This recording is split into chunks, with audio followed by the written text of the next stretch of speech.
My wife of 15 years filed for divorce and demanded absolutely everything I had built. But as her expensive lawyer finished tearing my reputation to shreds, my 10-year-old daughter stood up in the middle of the courtroom. She looked right at the judge and asked if she could show a video that even her father did not know about.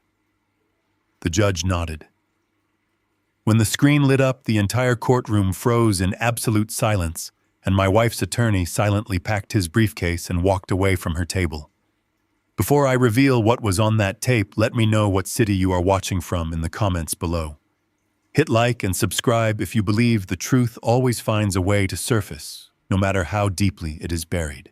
The oak bench of the family court felt like a wooden slab prepared for my execution. I sat perfectly still, my hands resting on the defense table, listening to the destruction of my life. For the past 40 minutes, Valerie's attorney had paced the floor, painting me as a financially negligent absentee father. He did not raise his voice. He used a clinical, sympathetic tone that made his lies sound like established facts. He told the court that at 60 years old, I was suffering from early cognitive decline. He claimed my memory lapses were endangering the safety of our 10-year-old daughter, Mia. He then pivoted to my commercial supply chain company, a logistics empire I had built from a single delivery truck 30 years ago. The lawyer argued that my supposed mental deterioration was driving the business into the ground and demanded that Valerie be granted full executive control of the company as spousal compensation, along with sole custody of Mia. Valerie sat 2 tables away, dabbing her eyes with a tissue. She wore a modest, dark navy dress I had never seen before, carefully chosen to make her look like a weary, long-suffering caregiver, rather than a woman who spent most of her time at private country clubs. I adjusted my tie. I had my banking records in my briefcase prepared to prove my financial stability and refute the claims of mental decline. But I knew the legal burden was heavily skewed against an older man defending his sanity in family court. That was the exact moment Mia stood up from the wooden benches in the public gallery. She did not cry or cause a scene. She simply walked past the heavy swinging doors that separated the gallery from the legal floor, clutching her digital tablet to her chest. The armed bailiff stepped forward, placing a hand on his belt to intercept her. Mia stopped, looked up at the towering man in uniform, and politely asked Judge Abernathy if she could present evidence that her father had never seen. The sheer abnormality of a 10-year-old interrupting a high-stakes divorce proceeding caused a heavy silence to fall over the room. Valerie dropped her tissue, her posture suddenly rigid. Her attorney objected immediately, citing procedural rules and the psychological stress on a minor. Judge Abernathy raised a hand, silencing the lawyer. He leaned over his elevated desk, studying Mia. He noted her absolute calm, the lack of trembling in her hands, and the clear, determined focus in her eyes. The judge ordered the bailiff to stand down and permitted Mia to approach the clerk's desk. With practiced efficiency, my daughter handed a connection cable to the court technician and asked him to link her tablet to the overhead projector. The large screen pulled down over the witness stand illuminated. It displayed a high-definition night vision feed of my own kitchen. The timestamp in the corner read 2 a.m, dated exactly 3 nights ago. I recognized the camera angle immediately. It was from the hidden security lens I had installed inside the smoke detector last year, after a string of neighborhood burglaries, a system Valerie thought I had disconnected because she claimed the blinking light bothered her. On the screen, Valerie was sitting at our imported marble island. She was not alone. Trent, my supposed business partner, and the man I had personally mentored for the past decade sat next to her. They were drinking from my private stock of scotch. They weren't just kissing. They were laughing. The courtroom speakers cracked to life, broadcasting their hushed, arrogant voices across the silent room. Trent placed a thick stack of legal documents on the marble counter. He handed Valerie a pen and instructed her to keep her hand steady. I watched on the massive screen as Trent expertly stamped my forged signature onto the bottom of the final page, while Valerie signed her own name right beside it as a witnessing proxy. Trent took a sip of his drink and explicitly stated that the $3 million corporate credit line was now fully transferred to his offshore shell entity. He laughed, a cold, calculating sound, and told Valerie that the impending divorce would legally saddle me with the entire defaulted debt, leaving me bankrupt and unable to afford a lawyer to fight for custody. Valerie smiled on the video, replying that locking me in a state-run facility for dementia would be much easier once the stress of the debt finally broke my mind. The air in the courtroom completely evaporated. I turned my head to look at Valerie. All the color had drained from her face. She was gripping the edge of her table so hard her knuckles were white. Her attorney, a man who had built his career on aggressive but legal maneuvers, stared at the screen in absolute horror. He was looking at undeniable high-definition proof of a massive federal wire fraud and criminal conspiracy. If he continued to represent her after seeing that video, he would be legally complicit in presenting a fraudulent case to a judge. He did not say a single word to Valerie. He instantly closed his leather briefcase, snapped the locks shut, and took 3 steps away from her table. He looked up at the judge and formally withdrew his representation on the spot, citing an irreconcilable conflict of ethics. Judge Abernathy did not ask for an explanation. His face was a mask of cold fury. He reached for his wooden gavel and slammed it down with a force that echoed off the high ceiling. He announced that the divorce proceedings were immediately frozen. He looked directly at Valerie and stated that based on the evidence of severe financial sabotage and conspiracy presented, he was granting me immediate full temporary custody of Mia. He then instructed the court clerk to forward the video file directly to the district attorney's office for criminal review. The battle was supposed to be over right there. I had the upper hand, I had my daughter, and I had the proof of their betrayal. But as I stood up to walk over to Mia, I noticed something deeply disturbing. Valerie was no longer panicking. The shock had faded from her face, replaced by a dark, knowing smirk. She did not beg the judge or try to explain away the video. Instead, she calmly reached into her designer purse, pulled out her phone, and typed out a single text message. She hit send, placed the phone face down on the table, and looked directly into my eyes with a smile that chilled my blood. She knew the video was damaging, but the text she just sent was the trigger to a trap I had not yet seen. The heavy oak doors of the courthouse closed behind us, shutting out the murmur of the legal floor. I held my daughter's hand tightly as we walked down the marble steps and out into the blinding afternoon sun. We had won the first battle, but the war was far from over.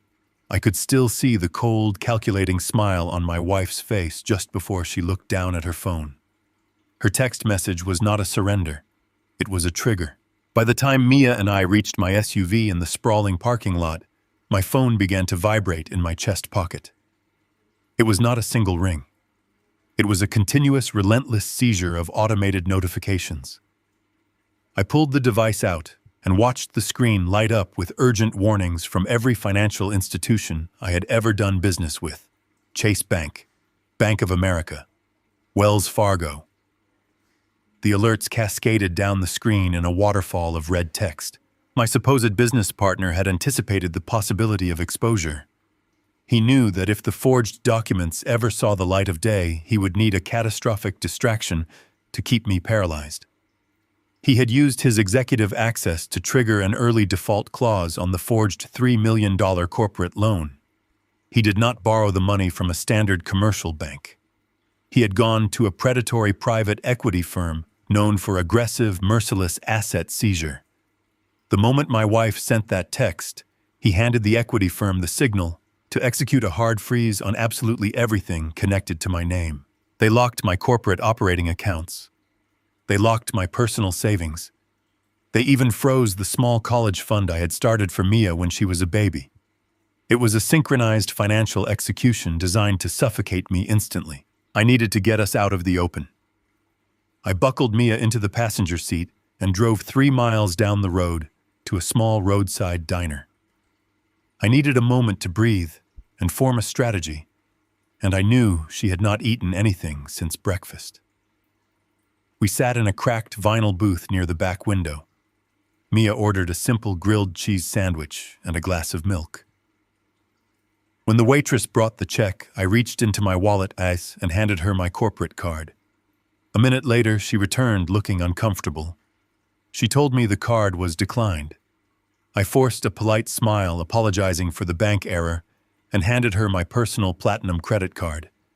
She swiped it at the register and shook her head. Declined. My heart pounded against my ribs.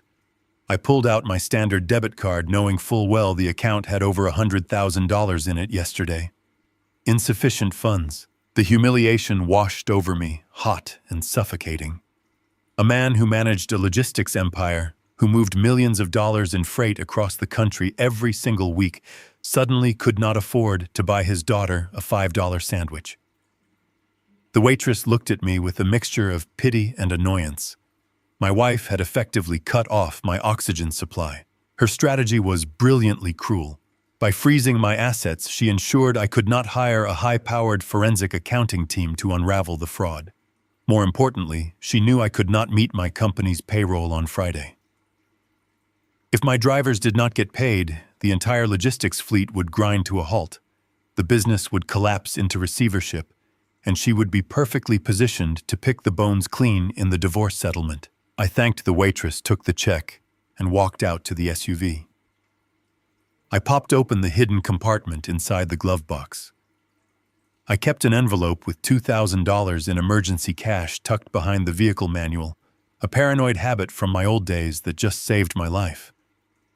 I walked back inside, paid for the meal with a crisp $50 bill, and led Mia back to the car. No, we could not go home. The house was a liability, and I had no doubt my wife was already changing the security codes. I drove us to a budget motel on the dusty edge of the city limits. It was the kind of place that did not ask for a credit card on file and only dealt in cash. I paid the manager for 2 nights and guided Mia up the exterior concrete stairs to our room. The room smelled like stale smoke and industrial bleach. The carpet was stained, and the curtains barely blocked out the neon glow of the vacancy sign outside. Mia sat on the edge of the lumpy mattress, looking at her small reflection in the dusty mirror. She did not cry. She did not complain about the smell. She just looked at me and asked if we were hiding from Mom. I knelt down in front of her, looking into her brave eyes, and told her that we were not hiding. I told her we just needed a quiet place to work so I could fix the mess at the office. I pulled my laptop from my leather briefcase and set it on the scratched veneer desk. The motel wireless internet was painfully slow, blinking with a weak, unstable signal. Most men in my position would be on the phone with the bank's fraud department, screaming at customer service representatives and begging for access to their money. I knew better. I knew that standard banking fraud protocols required massive amounts of paperwork, internal reviews, and federal processing times that took up to 90 days to resolve. I did not have 90 days. I had less than 48 hours before the payroll accounts bounced and my company died. I needed bypass access. I needed to see exactly what they were doing inside my network. Before I founded the supply chain company, before I became a CEO in tailored suits, I spent 15 years as a federal compliance auditor. I hunted corporate ghosts for the government, tracking down hidden assets and digital embezzlement schemes. I knew how financial arteries functioned, and I knew how to cut them open. I opened a command terminal on my laptop. The screen turned pitch black with a blinking green cursor.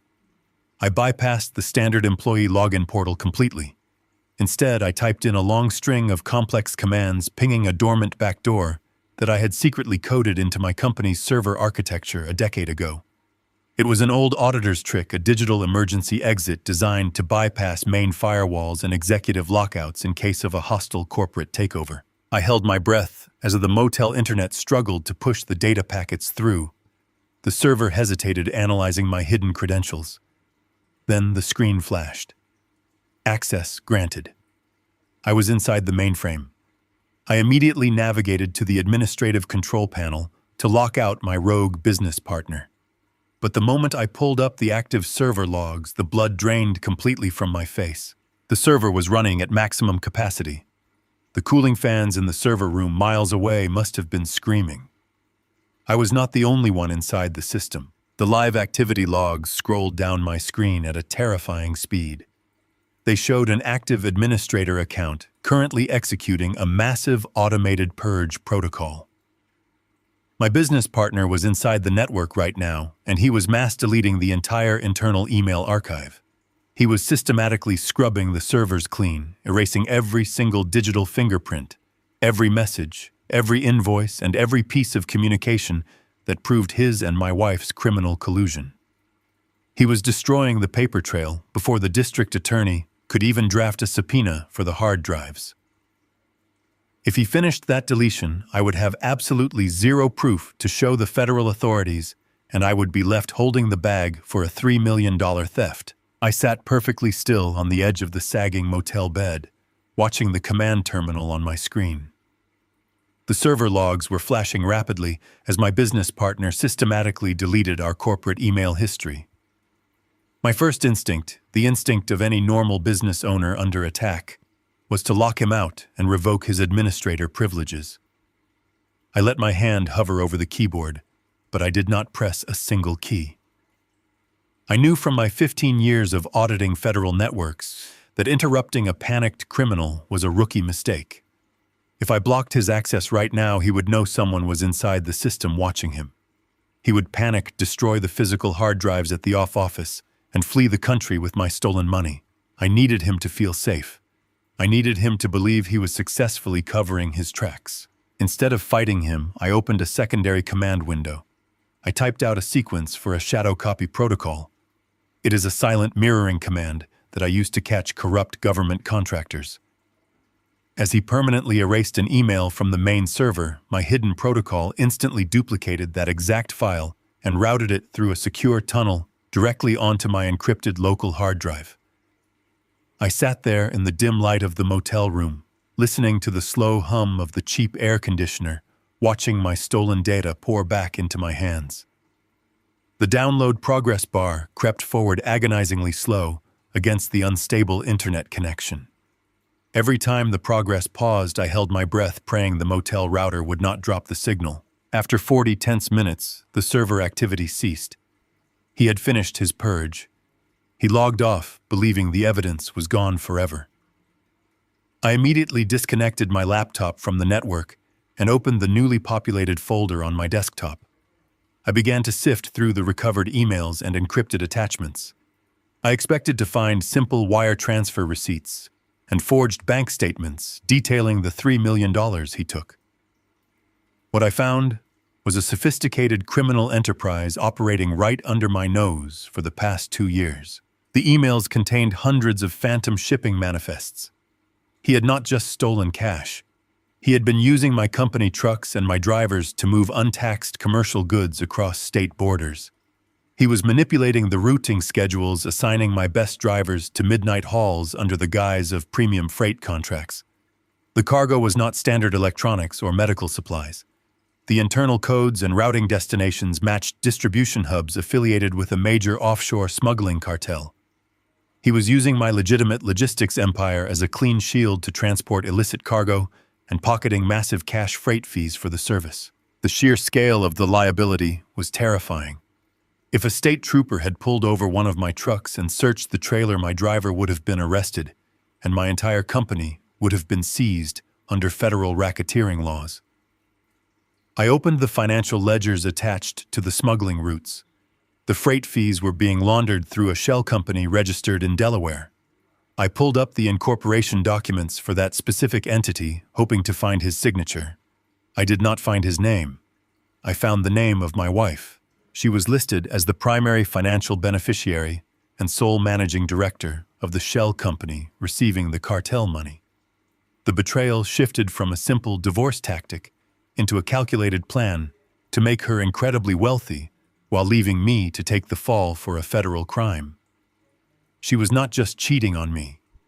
She was actively building a criminal fortune using the assets I had worked my entire life to accumulate. I looked over at Mia. She had fallen asleep on the other bed, exhausted by the fear and the sudden upheaval of her life. Her small chest rose and fell in a steady rhythm. I knew I had to act fast before the morning came. I closed my laptop and copied the most damning manifests and shell company registrations onto a small portable drive from my briefcase. I quietly unlocked the motel room door and walked down the exterior concrete stairs to the lobby. The night manager was half asleep behind bulletproof glass, watching a small television. I slipped him a $20 bill and pointed to the dusty laser printer sitting in the corner of his office. He nodded and unlocked the side door, allowing me access. I plugged in my drive and printed 50 pages of hard evidence. The printer groaned and clicked slowly, pushing out page after page of undeniable proof of interstate smuggling and tax evasion. I gathered the warm sheets of paper, checking every single date and signature line. I folded the documents neatly and placed them inside my leather jacket. I now had the weapon I needed to destroy their entire operation. I walked back across the parking lot, feeling the cool night air against my face. The neon motel sign buzzed overhead, casting long red shadows across the cracked asphalt. I climbed the stairs and re-entered the room, locking the deadbolt behind me.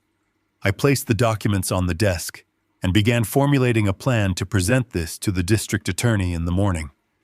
I needed to ensure Mia was placed under protective custody before I initiated the strike. Then the room shook.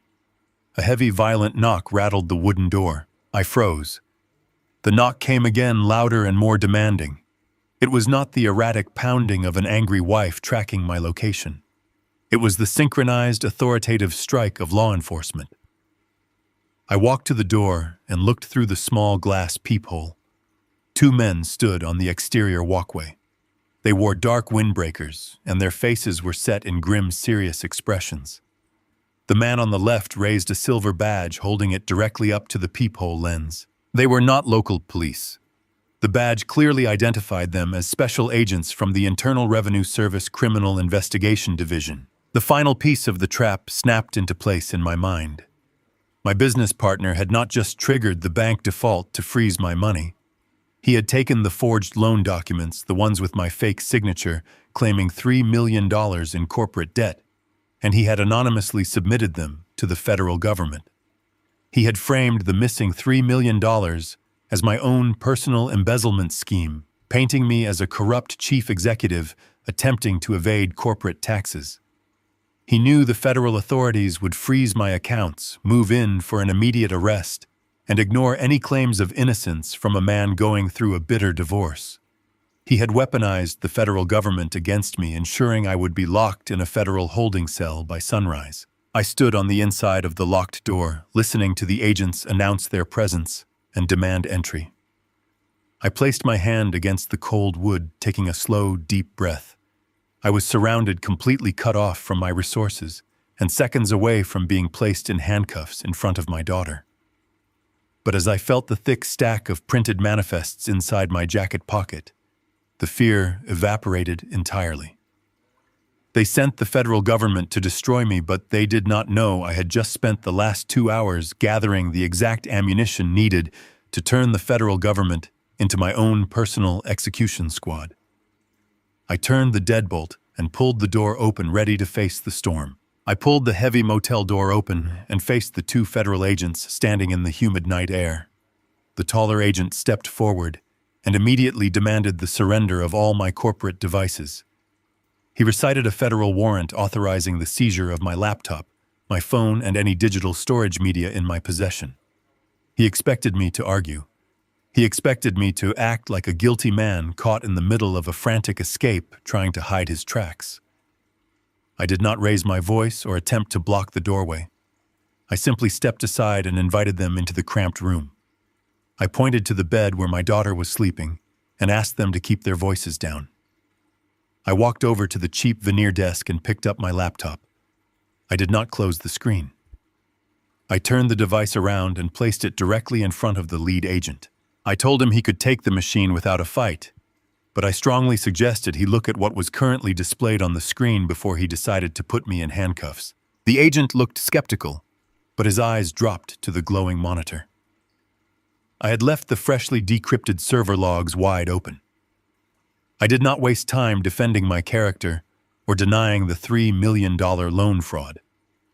Instead, I pointed a steady finger at the specific network addresses permanently attached to the fraudulent tax filings and the massive corporate transfer. I explained to the federal agents that an amateur criminal might successfully forge a signature on a piece of paper, but a veteran federal auditor knows that digital footprints are carved in stone. I told them to run a trace on that specific network address right then and there. The second agent pulled out a secured federal tablet and entered the numbers. A moment later, he looked up at his partner and nodded slowly. The address did not belong to my corporate office, and it did not belong to my suburban home. It traced directly to a luxury high-rise condominium downtown. It was the exact residential address of my treacherous business partner. I did not stop there. I instructed the agents to look at the exact date and time those massive transfers and tax filings were executed. The timestamp on the server showed a Tuesday afternoon at 3 p.m. last month. I reached into my leather briefcase and pulled out a thick stamped medical file. I slid it across the desk next to the laptop. It was a hospital discharge record. During the exact hour those federal crimes were committed from that downtown condominium, I was provably unconscious on an operating table having a minor surgical procedure at the regional medical center. I had the surgical records, the anesthesia logs, and the signatures of 3 attending physicians. It was an ironclad physical alibi. I watched the posture of the lead agent change completely. The aggressive stance of a law enforcement officer making a routine arrest dissolved into the sharp, focused realization of an investigator who just discovered he had been manipulated by his own informant. I knew I had his absolute attention, so I delivered the fatal blow. I reached inside my jacket and pulled out the thick stack of printed freight manifests I had just gathered from the lobby. I dropped them onto the motel desk with a heavy thud. I told the agents that the $3 million loan fraud was nothing but a smokescreen. I explained that my business partner was using the financial fraud to force me out of the company so he could take total, uninterrupted control of a much larger and far more dangerous criminal enterprise. I instructed the lead agent to read the routing codes on the manifests. I watched his eyes widen as he recognized the regional distribution hubs. He knew exactly what those remote locations meant. My partner was using my legitimate commercial logistics fleet to move untaxed illicit goods across state lines for a cartel-affiliated distributor. The agent looked up slowly and asked me who was collecting the freight fees for the massive smuggling operation. I handed him the Delaware Corporate Incorporation documents. I watched him read the name of the sole managing director of the shell company receiving the cartel money. It was my wife. I explained that they had orchestrated the corporate theft to bankrupt me and tipped off the federal authorities to lock me in a cell while they walked away with a massive illegal fortune. I told the agents they were looking at an enormous interstate smuggling ring, massive tax evasion, and federal wire fraud, all neatly documented and handed to them on a silver platter. I had done their entire complex federal investigation in less than 2 hours. The lead agent stood in complete silence, processing the staggering magnitude of the evidence. He instinctively reached for his shoulder radio to call in the arrest of my partner, but I placed my hand flat on the desk. I told him that arresting my partner right now would trigger an automatic security freeze on my entire logistics network. If my company shut down tonight, the cartel distributors would instantly know the operation was compromised. They would burn the warehouses, launder the remaining cash, and vanish into the wind before the federal government could even draft the necessary search warrants. I proposed a different and much more lucrative strategy for their careers. If the government wanted the multi-million-dollar cartel bust they needed to let the network run normally, they needed to suspend my arrest warrant and let me keep the trucks moving on schedule. They had to target the actual financial beneficiary by building a quiet, devastating case against the shell company my wife controlled. The lead agent looked at the medical records, the server logs, and the cartel manifests. He picked up his secure radio and stepped outside onto the motel balcony overlooking the empty parking lot. 10 minutes later, he walked back inside the room. He told me the arrest warrant was officially suspended, pending further review of my evidence. He took the printed documents and the copied digital files, but he left my laptop on the desk. I had successfully turned the federal government away from my door and redirected their massive power toward my enemies. However, the victory was incredibly hollow. The agent informed me that while I was no longer a primary suspect, The federal hold on my corporate and personal bank accounts would remain active until the investigation was entirely resolved by the courts. That legal process could take months. I stood there realizing the trap was still closing around my throat. I had exactly 48 hours until Friday morning. If my truck drivers did not receive their weekly payroll checks, the fleet would refuse to drive. If the fleet halted, the cartel would panic, and the entire federal trap I just built would collapse, burying me in the rubble. I was technically a free man, but I was completely broke. I needed hundreds of thousands of dollars in liquid capital immediately just to keep the illusion alive, and I knew I had to walk into the darkest corner of my industry to get it. I could not bring my daughter into the underbelly of the city logistics network. The industrial district was no place for a child, especially when I was about to engage in high-stakes extortion. Before the sun fully rose, I made a single secure phone call to my old neighbor, John. John was a retired Marine gunnery sergeant who lived 2 houses down from my suburban property. He was a man of absolute discipline who owed me a favor from years ago when I helped him navigate a complex veteran benefits audit. I explained nothing on the phone except that Mia was in imminent physical danger and I needed a ghost to watch her. John arrived at the motel 20 minutes later.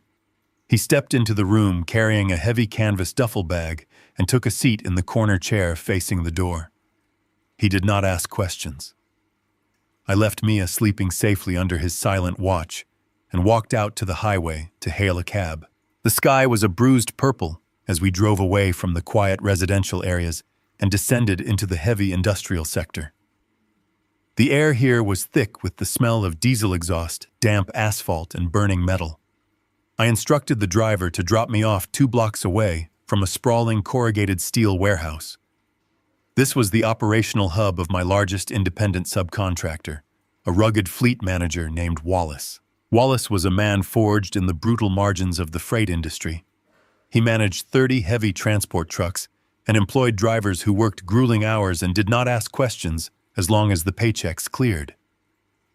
I walked through the loud maintenance bay, ignoring the suspicious stares of the grease-covered mechanics, and climbed the metal stairs directly into his elevated glass office overlooking the warehouse floor. Wallace did not offer me a chair. He stood behind a battered metal desk, his massive arms crossed over a stained work shirt. He did not mince words.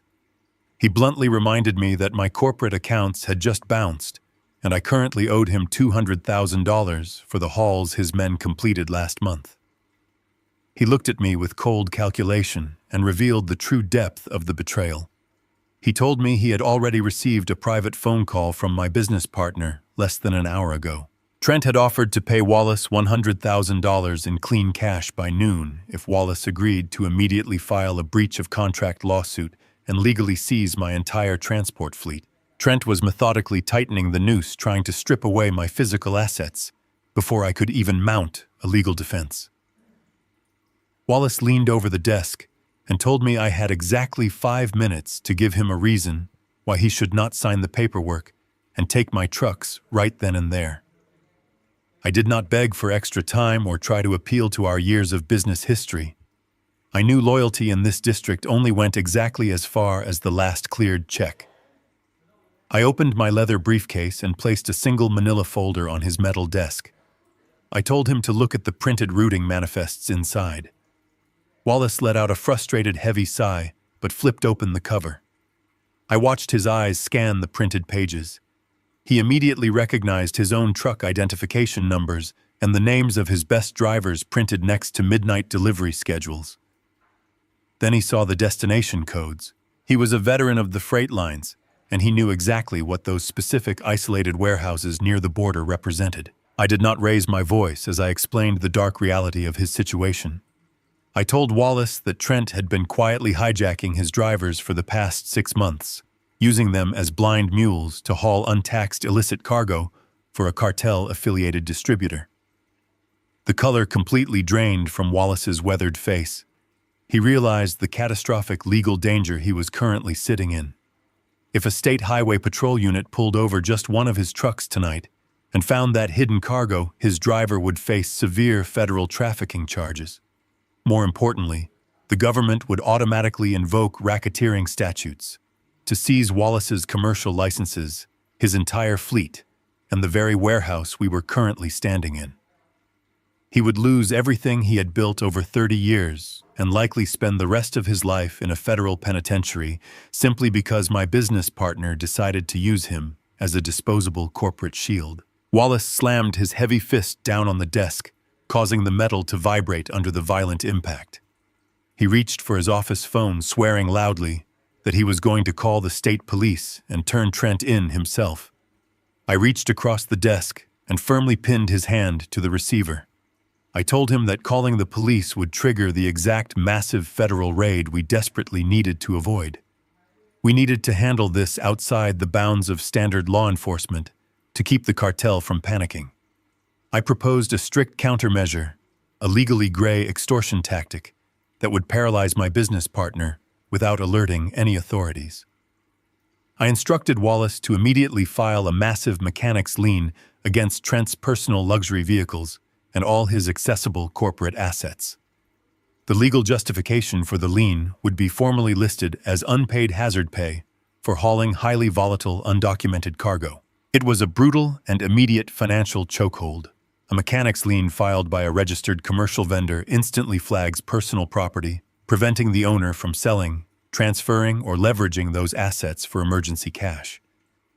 Trent was heavily relying on his sports cars and luxury downtown condominium as collateral to maintain his expensive lifestyle, while my company burned to the ground. Wallace looked at me, a dark, silent understanding passing between us. He picked up his radio and barked a harsh command to his dispatch team on the floor below. He did not just file the required legal paperwork. He ordered 4 of his heaviest reinforced tow trucks to drive directly to the downtown corporate tower where my business partner kept his vehicles. He instructed his drivers to physically blockade all the exits of the underground parking garage, citing the unpaid lien as justification for immediate vehicle impoundment. We stood in the glass office and watched the massive yellow tow trucks roar out of the maintenance bay, their heavy diesel engines shaking the ground beneath our feet. Trent had tried to buy my fleet for pennies, but he had unknowingly handed me the exact weapon I needed to lock down his own physical escape routes. He was now trapped in the center of the city, unable to liquidate his local assets or access the luxury vehicles he needed to flee. I thanked Wallace for his cooperation and walked back out into the cool morning air. The immediate threat of my fleet being legally seized was neutralized, but the larger corporate war was escalating rapidly. As I walked down the cracked industrial sidewalk, my phone vibrated with a new urgent notification. It was a high-priority calendar alert automatically forwarded from my corporate email server. Trent, realizing his physical assets were suddenly being frozen by an angry subcontractor, had just initiated his desperate backup plan. He had officially called an emergency shareholder board meeting for that very morning, intending to formally strip me of my title and throw me out of my own building before the end of the day. I walked into the main lobby of my own corporate headquarters. The polished marble floors reflected the bright morning light pouring through the floor-to-ceiling windows. I built this company from a single-used delivery truck 30 years ago, and today, the man I mentored was trying to steal it from me. My phone had alerted me to the emergency shareholder vote early that morning.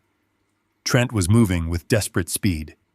He had used the frozen corporate accounts and the manufactured rumor of my tax investigation to trigger an absolute panic among the board of directors.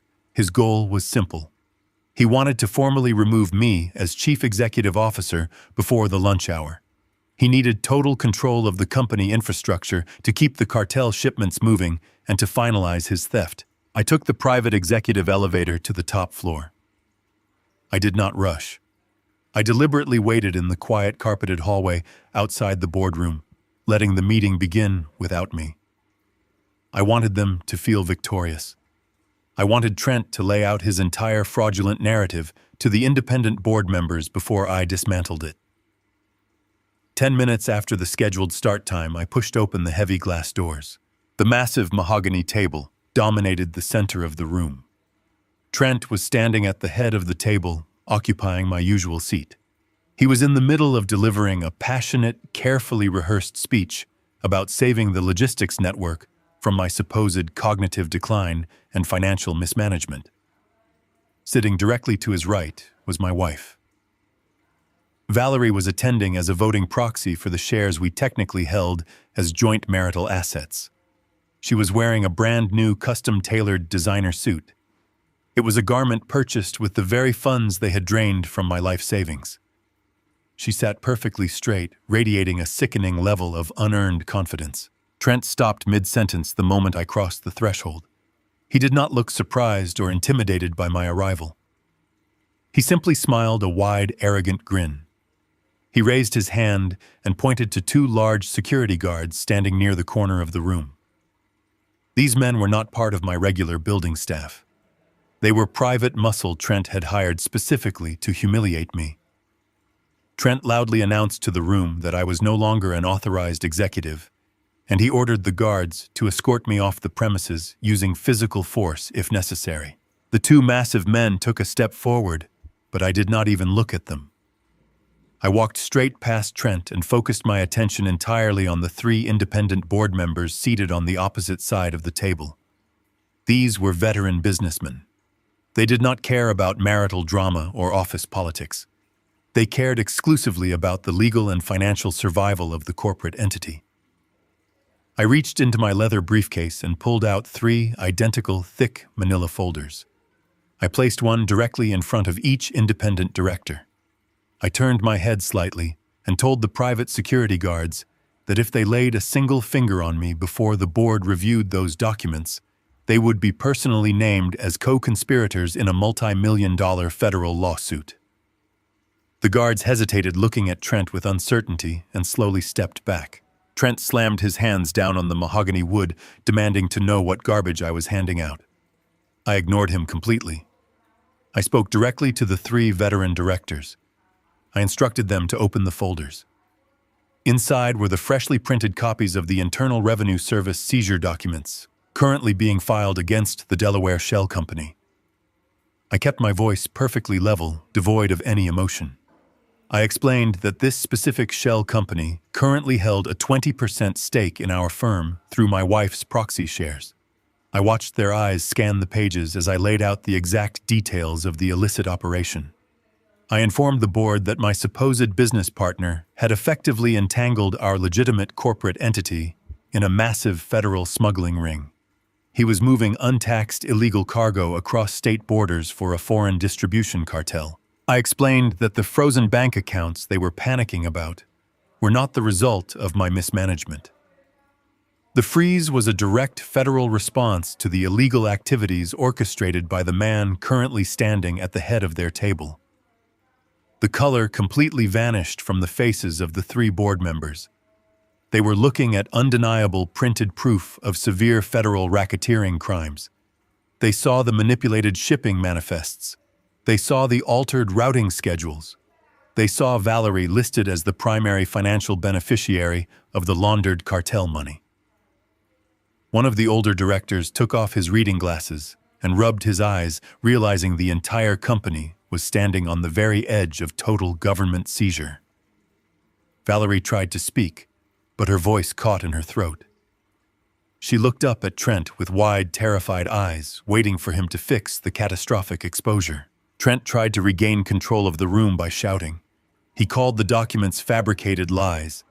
He yelled that I was a desperate, bitter old man trying to destroy the company out of spite because my wife was leaving me. He demanded that the board ignore the folders and proceed with the vote to terminate my employment immediately. I stood perfectly still, letting his screaming echo off the glass walls. When he finally ran out of breath, I calmly invoked a dormant corporate bylaws clause. It was a strict governance rule I had personally written into the foundational charter 3 decades ago to protect the company from corrupt executives. I stated clearly and loudly that any executive officer currently under active federal indictment for fraud involving company assets is immediately and permanently stripped of all voting rights, board privileges, and facility access. Trent threw his head back and let out a loud, obnoxious laugh. He looked at the board members and confidently stated that I was making a pathetic bluff. He told them I had absolutely no proof of any active federal indictment, because he knew he had framed me for the missing millions. He crossed his arms, smiled a venomous smile, and asked me where my imaginary federal agents were hiding. I did not argue with him. I did not raise my voice. I simply raised my left arm and checked the face of my watch. It was exactly 10 o'clock in the morning, right on schedule. In Marsos, the heavy glass doors of the boardroom violently swung open, hitting the wall with a loud crack.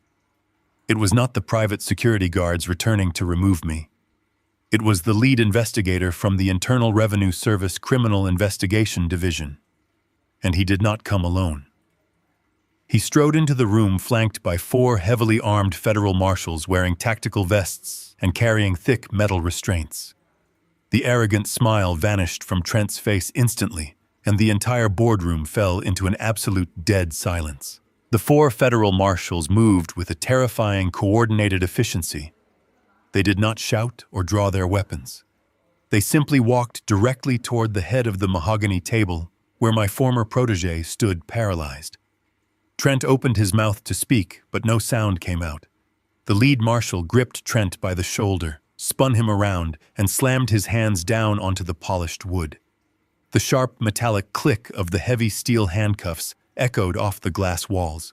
It was the loudest sound in the completely silent room. The lead investigator from the Internal Revenue Service stepped forward and formally advised Trent that he was being placed under federal arrest for interstate tax evasion, wire fraud, and corporate racketeering. Trent's face turned the color of wet ash. He looked desperately at the 3 independent board members, begging them to intervene or call the corporate legal team. The veteran directors did not move a single muscle. They stared at him with absolute disgust. 2 marshals hauled Trent away from the table, while the other 2 immediately began unplugging his company laptop and confiscating his personal mobile phone, sliding the devices into thick, anti-static evidence bags. They were systematically dismantling his life right in front of my eyes. On the other side of the room, my wife realized the absolute catastrophe unfolding around her. Valerie was a survivor, and she knew exactly when a ship was sinking. While all eyes were fixed on Trent being marched toward the heavy glass doors, she quietly stood up. She kept her head down, clutching her designer purse, and began to edge slowly along the far wall toward the secondary exit that led to the executive kitchen. She almost made it.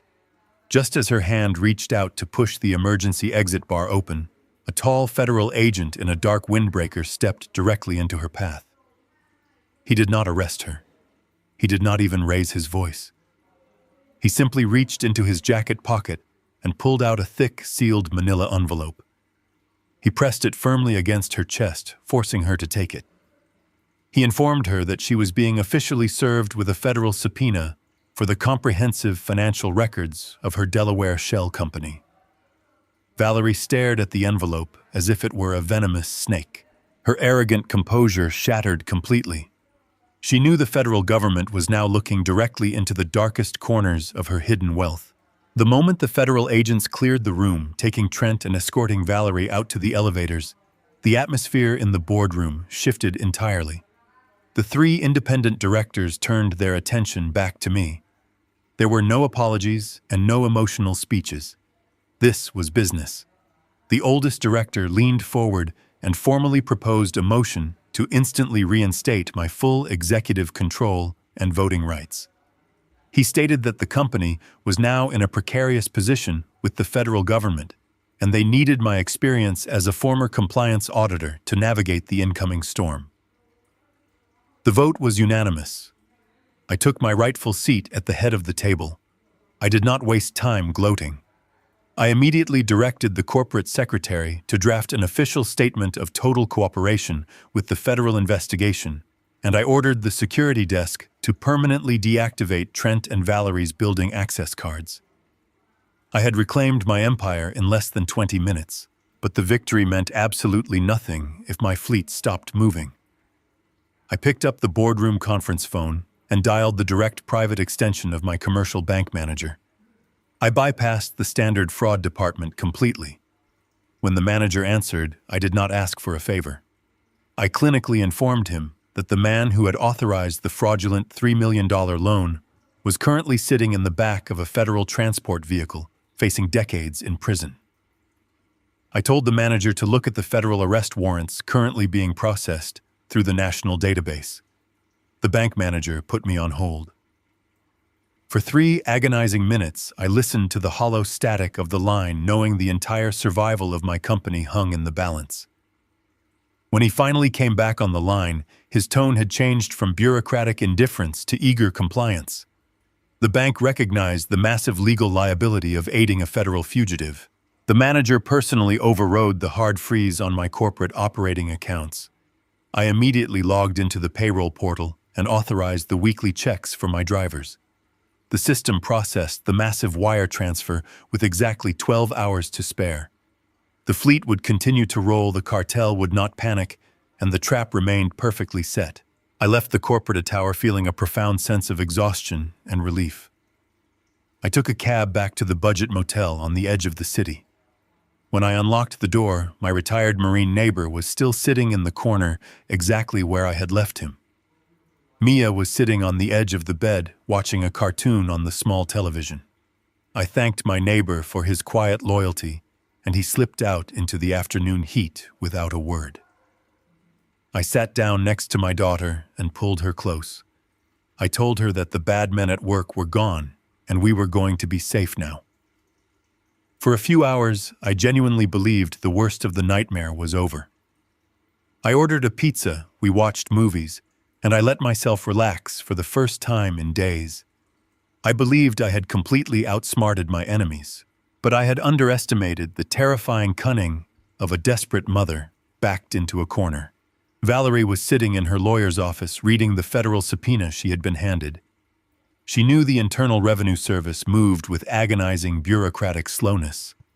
A complex financial case involving offshore accounts, shell companies, and cartel money would take federal prosecutors at least 6 to 8 months to formally indict her. She was not going to prison today or tomorrow. She had time, and she realized that while I had won the corporate war, I was still highly vulnerable on the personal front. She could not attack my money anymore, so she decided to attack the only thing I cared about more than my life. Late that evening, long after the standard courts had closed, Valerie's high-priced attorney filed an emergency ex parte motion with the family court night judge. An ex parte motion is a vicious legal maneuver designed to bypass standard hearings by claiming a child is in imminent life-threatening danger. It allows a judge to make a ruling without the other parent even being present in the room to defend themselves. Valerie did not argue about the money or the company. She twisted the narrative with sickening brilliance.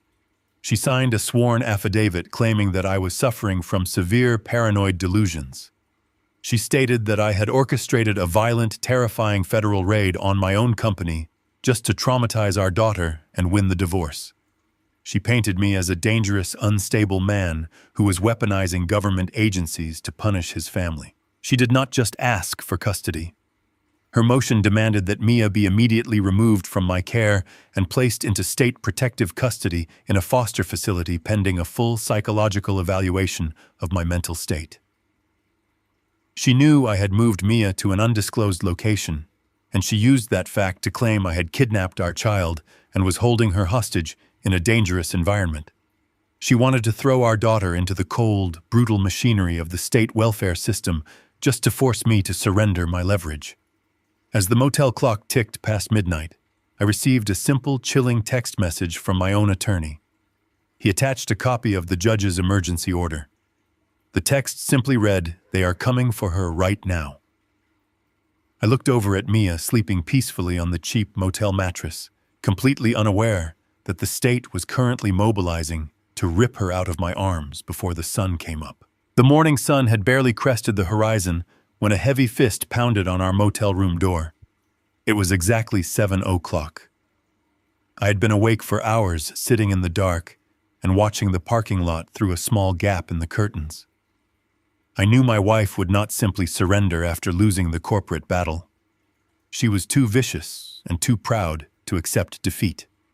When I looked through the peephole, I did not see federal agents this time.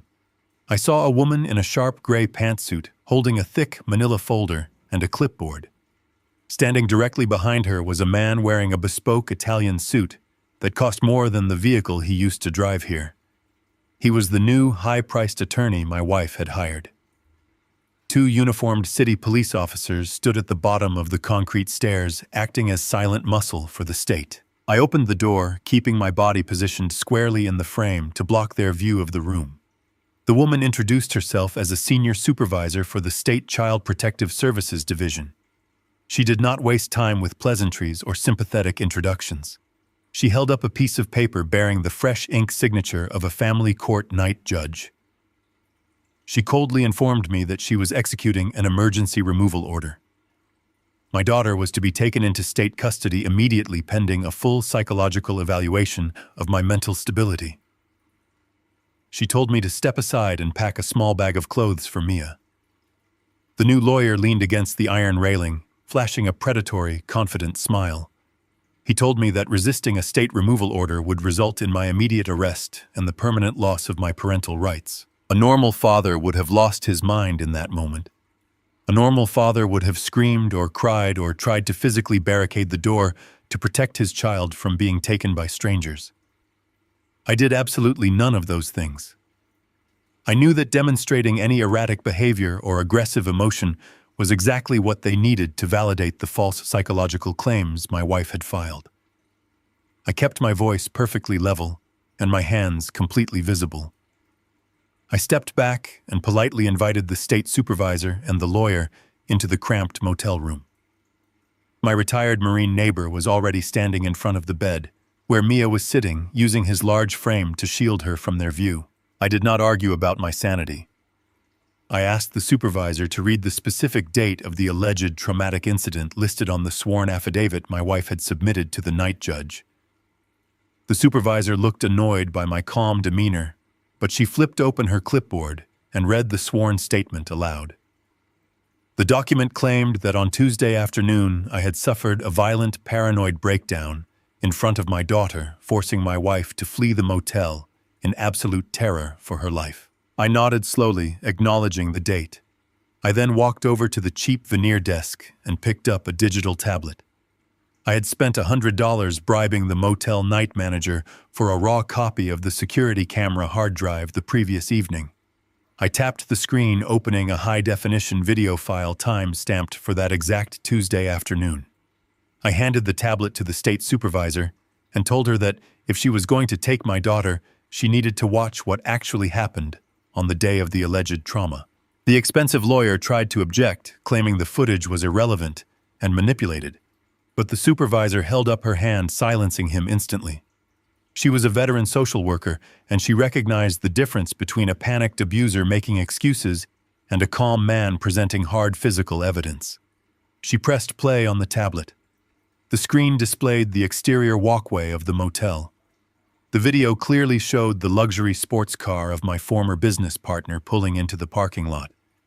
The footage showed my wife waiting behind a concrete dumpster until I left the premises to walk to a nearby coffee shop. Then the camera captured the absolute, undeniable truth.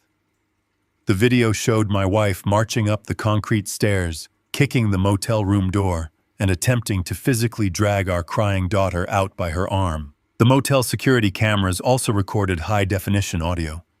The entire room listened in dead silence as the voice of my wife echoed from the small tablet speakers. She was not acting like a terrified victim fleeing from an unstable husband. She was acting like a violent predator.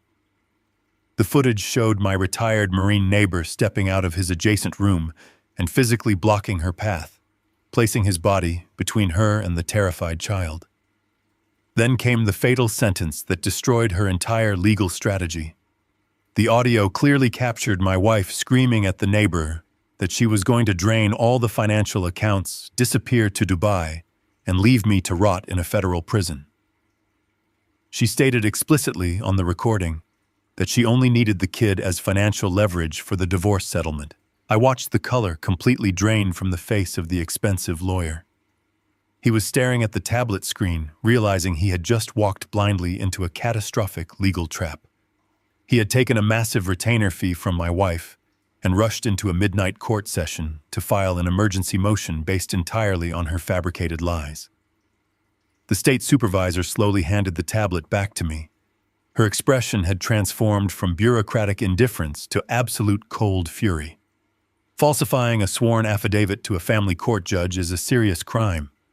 But using a fabricated affidavit to manipulate Child Protective Services into executing an emergency raid on a loving parent is a severe state felony known as hostile endangerment. The supervisor looked at the lawyer who was already backing away toward the open motel door. She informed him that the emergency removal order was officially canceled on the spot due to egregious perjury and fraud. She pulled a red pen from her pocket and drew a thick, heavy line across the signature of the judge on her clipboard. She then looked directly at me and stated that she was immediately opening a hostile endangerment investigation file against my wife. She asked if I wanted to press formal state charges for attempted kidnapping and filing a false police report. I told her I absolutely did. The expensive attorney did not try to defend his client. He knew that the family court judge who signed that emergency order in the middle of the night was going to demand answers by noon. If the attorney remained attached to this case, his legal license would be permanently suspended for presenting perjured testimony to the court. He looked at me with a mixture of terror and grudging professional respect. He did not say a single word to the state supervisor. He simply turned around, walked rapidly down the concrete stairs, and practically ran across the parking lot to his luxury sedan. He was abandoning my wife just as quickly as her corporate partners had abandoned her the day before. The state supervisor apologized to my daughter for the terrifying intrusion. She promised me that the Protective Services Division would now act as a legal shield against any further custody attacks from my wife.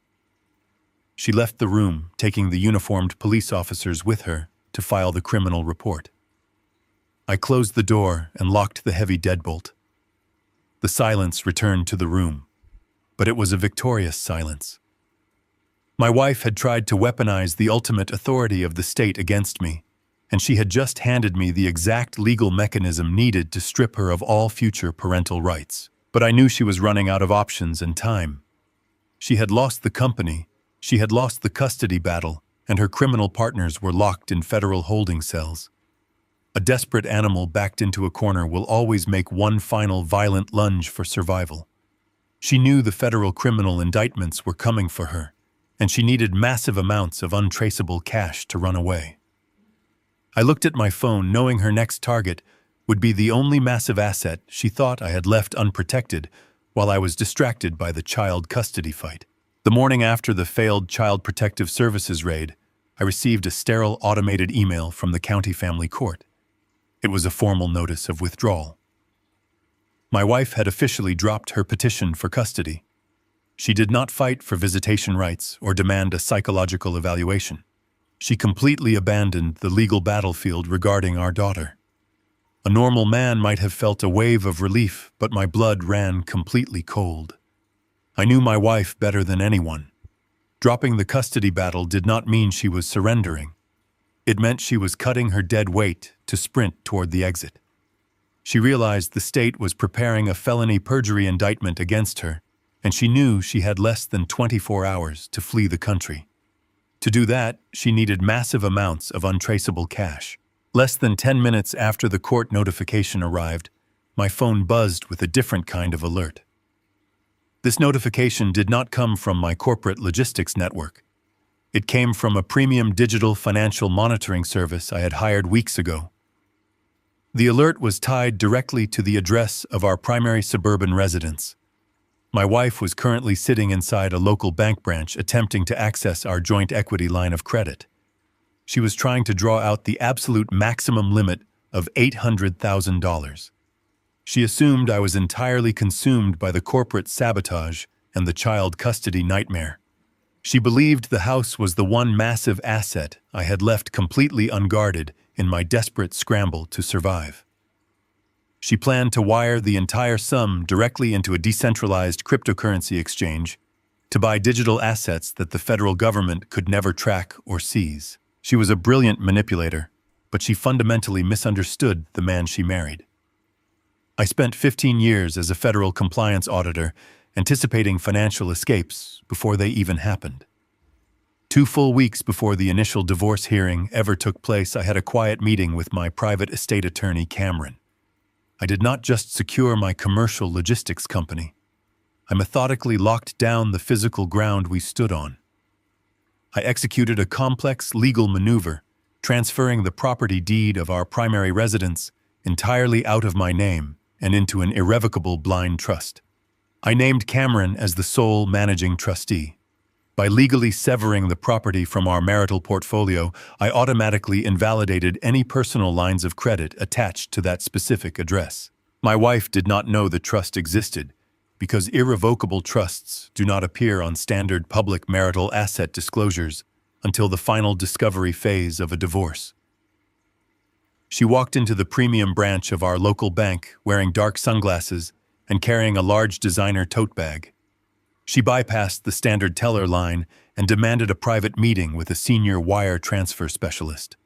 She presented her personal identification and signed the authorization forms requesting the immediate release of $800,000. She sat in the plush leather chair of the private office, tapping her expensive shoes against the carpet, expecting the transaction to take less than 10 minutes. She was already mentally calculating the exchange rate for her digital currency and mapping out her flight path to a jurisdiction with no federal extradition treaties. The senior wire specialist typed her information into the banking terminal. As soon as he hit the execution key, the screen did not show a standard processing window. The terminal instantly flashed a severe red warning code. The automated security system recognized that the equity line was currently attached to an irrevocable trust entity, and the woman sitting in the chair was neither the grantor nor the named trustee.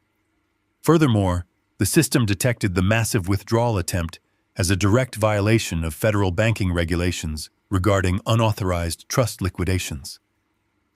The bank computer did not just decline the transaction, it immediately initiated a hard lockout, freezing the terminal and sending a silent priority alarm directly to the branch manager and the regional fraud division. The wire specialist was trained exactly how to handle high-level financial criminals. He did not act surprised or alert my wife to the catastrophic system failure. He simply smiled, apologized for the slow network connection, and offered to get her a cup of premium coffee while the system processed the large request. He stepped out of the glass office and walked directly to the desk of the branch manager. The manager looked at the severe fraud codes flashing on his own administrative monitor. Attempting to steal $800,000 from a blind trust is not a simple misunderstanding. It is a massive federal banking felony. The branch manager followed the strict corporate protocol for high-value in progress financial crimes. He reached under his heavy mahogany desk and pressed a hidden yellow button. My wife sat in the glass office sipping her coffee and checking her designer watch. She noticed the wire specialist had not returned. She looked out onto the main banking floor and saw the tellers quietly stepping away from their cash drawers and moving toward the secure back rooms. She stood up, feeling the first sharp sting of genuine panic. She walked out of the private office and headed straight for the main entrance. She pushed against the heavy glass doors, but they did not move. The yellow button under the manager's desk had activated the magnetic security locks sealing the entire building. She pushed harder, throwing her body weight against the glass, but the thick doors were permanently sealed shut. She was completely locked inside the bank lobby, trapped like a rat in a glass cage. She turned around, demanding the branch manager open the doors immediately. She threatened to sue the bank for unlawful imprisonment. The branch manager simply stood behind the bulletproof glass of the teller counter, holding a phone to his ear. He did not argue with her or explain the trust violation. He just watched her unravel. She began to strike the glass doors with her bare hands, her perfect composure shattering into raw, desperate hysteria. She knew the delay meant her escape window was rapidly closing. She pulled out her phone to call her expensive attorney, completely forgetting that he had already abandoned her after the Child Protective Services disaster that morning. Her phone went straight to his automated voicemail system. Through the thick glass of the locked bank doors, she saw the flashing police lights approaching rapidly down the avenue. 2 local police cruisers jumped the curb and parked diagonally across the front entrance. 4 armed officers stepped out of their vehicles. They did not look like they were responding to a simple banking error. They unholstered their heavy steel restraints and walked deliberately toward the main doors. The branch manager pressed a secondary button to temporarily release the magnetic seal, allowing the officers to enter the lobby. My wife took several steps back, her breathing shallow and erratic. The trap I had quietly built weeks ago had finally snapped shut, and she had walked directly into its iron jaws. I pulled my vehicle into the parking lot of the Premium Bank branch and turned off the engine. The red and blue lights from the local police cruisers bounced off the tinted glass windows of the building, casting erratic shadows across the pavement. The bank was usually a sanctuary of quiet wealth and hushed conversations, but today it was an active crime scene. A uniformed officer stood guard at the main entrance holding a heavy set of keys to the magnetic locks. I approached the glass doors holding my state identification card and a thick leather folder against my chest. I calmly introduced myself to the officer, explaining that I was the husband of the woman currently locked inside and the sole trustee of the account she had just attempted to drain. The officer spoke into his shoulder-mounted radio, verifying my identity with the branch manager. He unlocked the heavy doors and escorted me onto the main banking floor. The tellers were huddled near the back vault, whispering nervously among themselves. The air in the room was thick with tension. I ignored the stairs and walked directly toward the glass walls of the branch manager's private office. Through the thick glass, I could see my wife sitting in a plush leather guest chair. 2 local police officers were standing over her, holding small black notepads. Valerie was putting on the performance of a lifetime. She was sobbing uncontrollably, her shoulders shaking with manufactured grief. Even through the heavy glass walls, I could hear the desperate tremor in her voice. She was playing the ultimate victim card. She was telling the officers that I was a cruel, financially abusive husband who was trying to starve her out during a bitter divorce proceeding. She claimed I had secretly hidden all our joint marital assets to leave her completely destitute on the streets. She insisted she was only trying to access the home equity line to pay for basic living expenses and to hire a divorce attorney to protect herself from my wrath. She painted a vivid picture of a terrified woman, pushed to the absolute brink by a controlling and unstable man. The younger police officer looked visibly sympathetic. He was writing down every single word she said, nodding in gentle agreement. Valerie was brilliant at manipulating the emotions of men. She truly believed she was talking her way out of a federal banking felony. I turned the brass handle and pushed the office door open. Valerie froze mid-sentence. Her tear-filled eyes locked onto mine, and a flash of pure, unadulterated hatred cut through her weeping victim persona. The 2 officers immediately turned to face me. The older officer placed his hand near his heavy utility belt, asking me to identify myself and step back out into the lobby. I did not raise my voice or act defensive. I introduced myself clearly and politely to the men in the room. I told the officers that the woman sitting in the chair was indeed my wife, but every single word she had just spoken was a calculated lie designed to cover up a massive financial crime. Valerie immediately began shouting over me, demanding that the officers arrest me right then and there for financial abuse and harassment. I ignored her entirely. I walked straight up to the heavy mahogany desk and placed my leather folder right next to the branch manager's computer monitor. I opened the cover and began to lay out the cold reality of her existence. I pulled out the first stack of printed papers.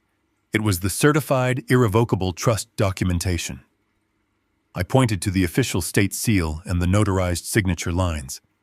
I explained to the police officers that the property she was trying to borrow against did not belong to her, and it did not even belong to me. It belonged to a blind legal trust. I informed them that attempting to extract $800,000 from a blind trust without legal authorization is not a simple marital dispute over shared money. It is criminal wire fraud and attempted grand larceny. The branch manager nodded silently, confirming my statement to the police. Valerie screamed that the documents were forged fakes I had printed myself. I did not respond to her outburst. I reached into the folder and pulled out the second document. It was the official State Child Protective Services file from that very morning. I handed it directly to the older officer. I told him to read the bold red text on the front page. It detailed her active criminal investigation for hostile endangerment perjury and attempted child kidnapping. I explained she was not trying to hire a divorce attorney at all. She was trying to steal almost $1 million in liquid cash to flee the jurisdiction before the state authorities could arrest her for terrorizing our 10-year-old daughter. The sympathetic look on the younger officer's face vanished entirely. He stopped taking notes and glared down at Valerie with visible disgust. But I was not finished dismantling her life. I reached into the folder one last time and pulled out the thick, sealed copy of the federal subpoena the agents had handed her in the corporate boardroom yesterday. I dropped it heavily onto the wooden desk. I informed the local police that the woman weeping in the chair was currently the primary target of a massive federal racketeering and tax evasion investigation led by the Internal Revenue Service. I told them she had used my corporate fleet to launder cartel money, and she needed the $800,000 in untraceable cryptocurrency to disappear completely before the federal indictments came down. The older officer looked at the trust documents, the state felony endangerment file, and the federal racketeering subpoena. He realized he was not dealing with a distressed housewife going through a bad divorce. He was dealing with a highly dangerous flight risk facing decades in multiple prison systems. Valerie realized her carefully crafted narrative had completely collapsed. The walls of the small glass office were suddenly closing in to crush her. She had no money, no allies, no lawyers, and no escape route. The sudden shock broke her mind completely. She let out a guttural sound of pure rage. It was not a scream, it was the roar of a cornered animal. She launched herself out of the leather chair, lunging directly across the small room, aiming her hands at my face. She wanted to physically tear my eyes out. I did not flinch or raise my hands to block her. I simply took one calm step to the right. She missed me entirely, crashing hard into the side of the mahogany desk. Before she could recover her balance, the two police officers were on top of her. They grabbed her arms, twisting them firmly and painfully behind her back. She thrashed wildly, kicking at the desk and screaming obscenities that echoed across the entire silent banking floor. The older officer forced her face down onto the polished wood, holding her steady, while the younger officer unclipped his steel restraints. The heavy metal handcuffs ratcheted tightly around her wrists, locking her permanently in place. The violent struggle ceased, replaced only by her heavy, ragged breathing. The older officer grabbed her by the shoulders and pulled her up into a standing position.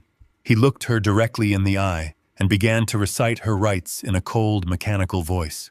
He told her she had the right to remain silent. He told her anything she said could and would be used against her in a court of law.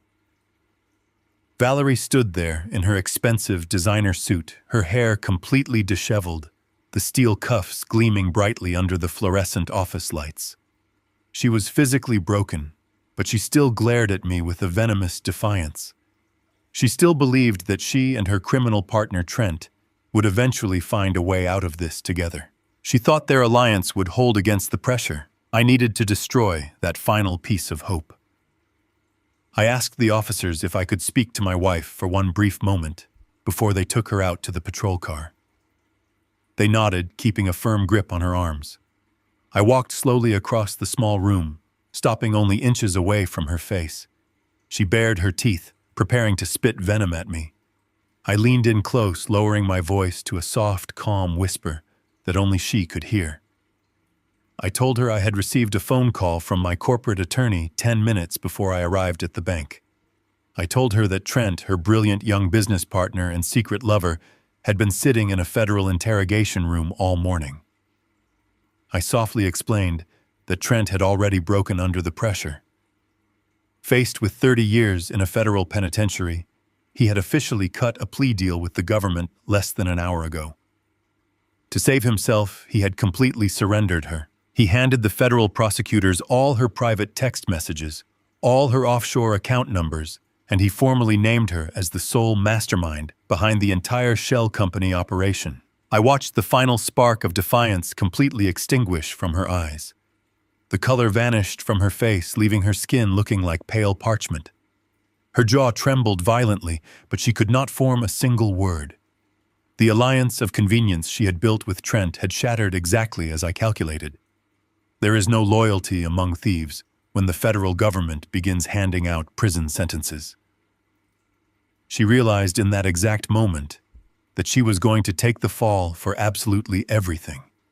She was completely isolated, bankrupt, and facing the combined wrath of the state and federal justice systems entirely alone.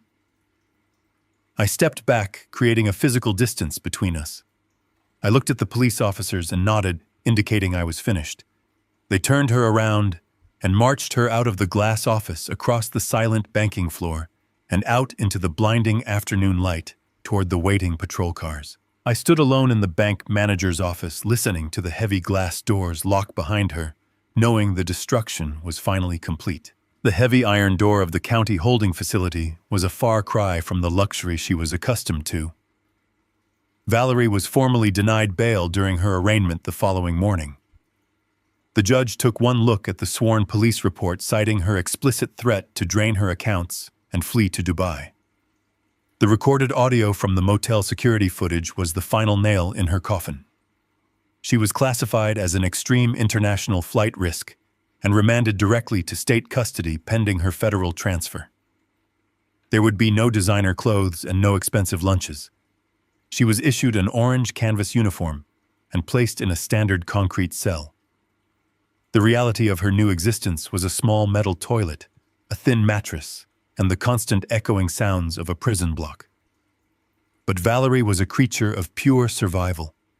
Even from behind steel bars, she immediately began calculating a way to save herself at the expense of everyone else. She refused to accept that she was completely beaten. Since her high-priced attorney had abandoned her, she demanded a meeting with a public defender and a federal prosecutor. She sat in a sterile interrogation room and offered to trade the only thing she had left. She offered Trent. She promised to provide the federal government with the entire operational blueprint of the cartel smuggling ring.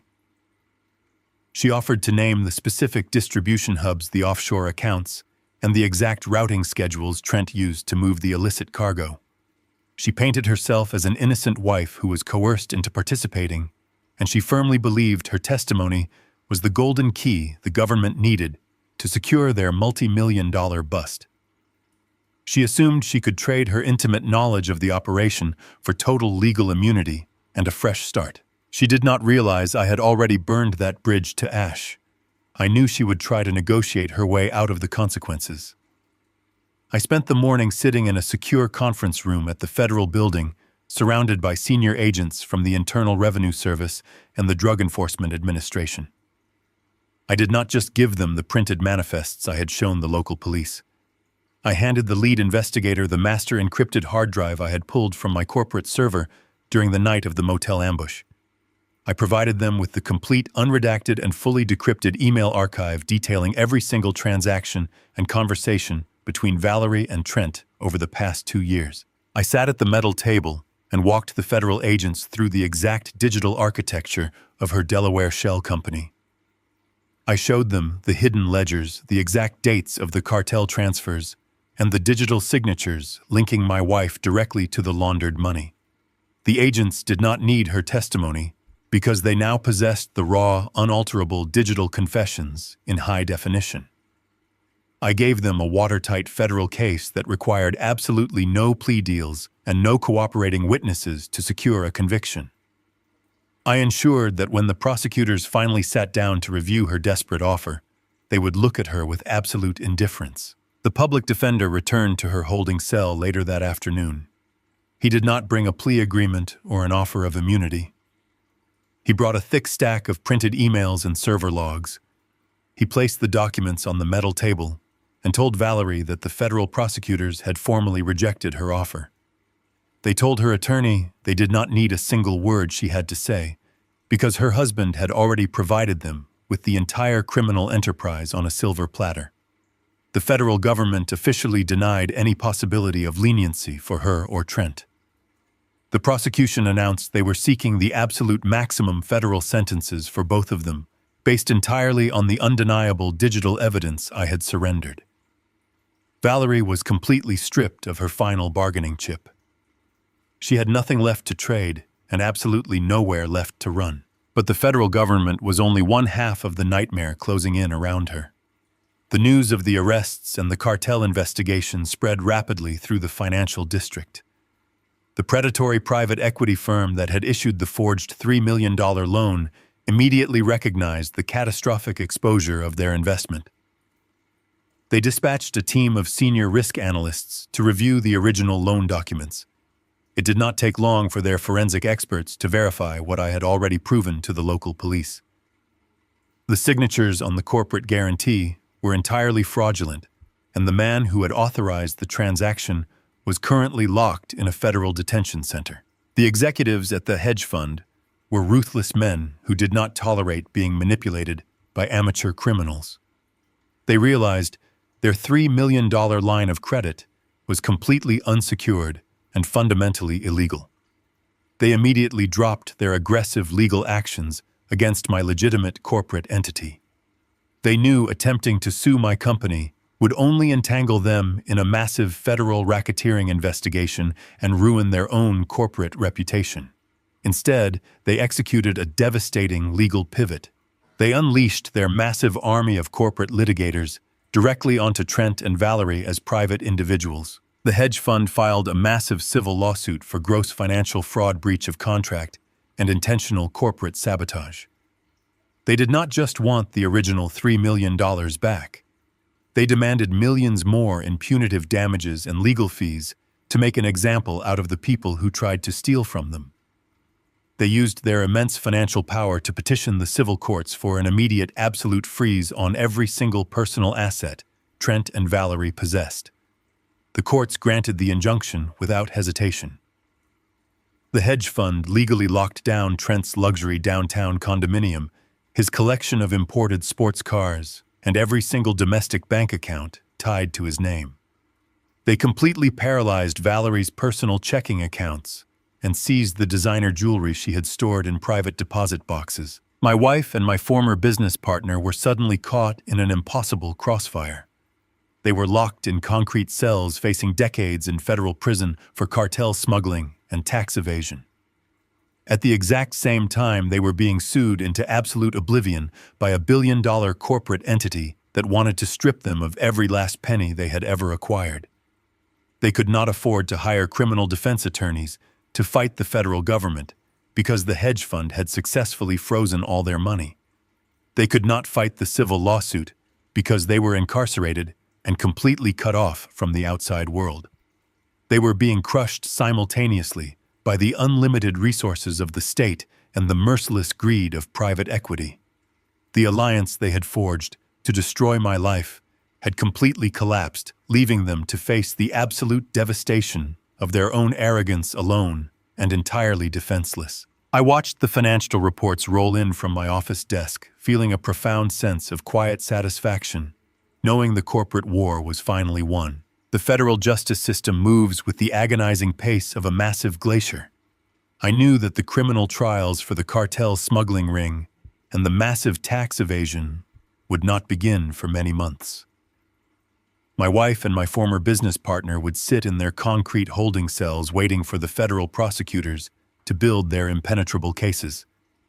But I am a man who spent his entire career auditing the flow of capital, and I knew that true punishment does not always require a prison sentence.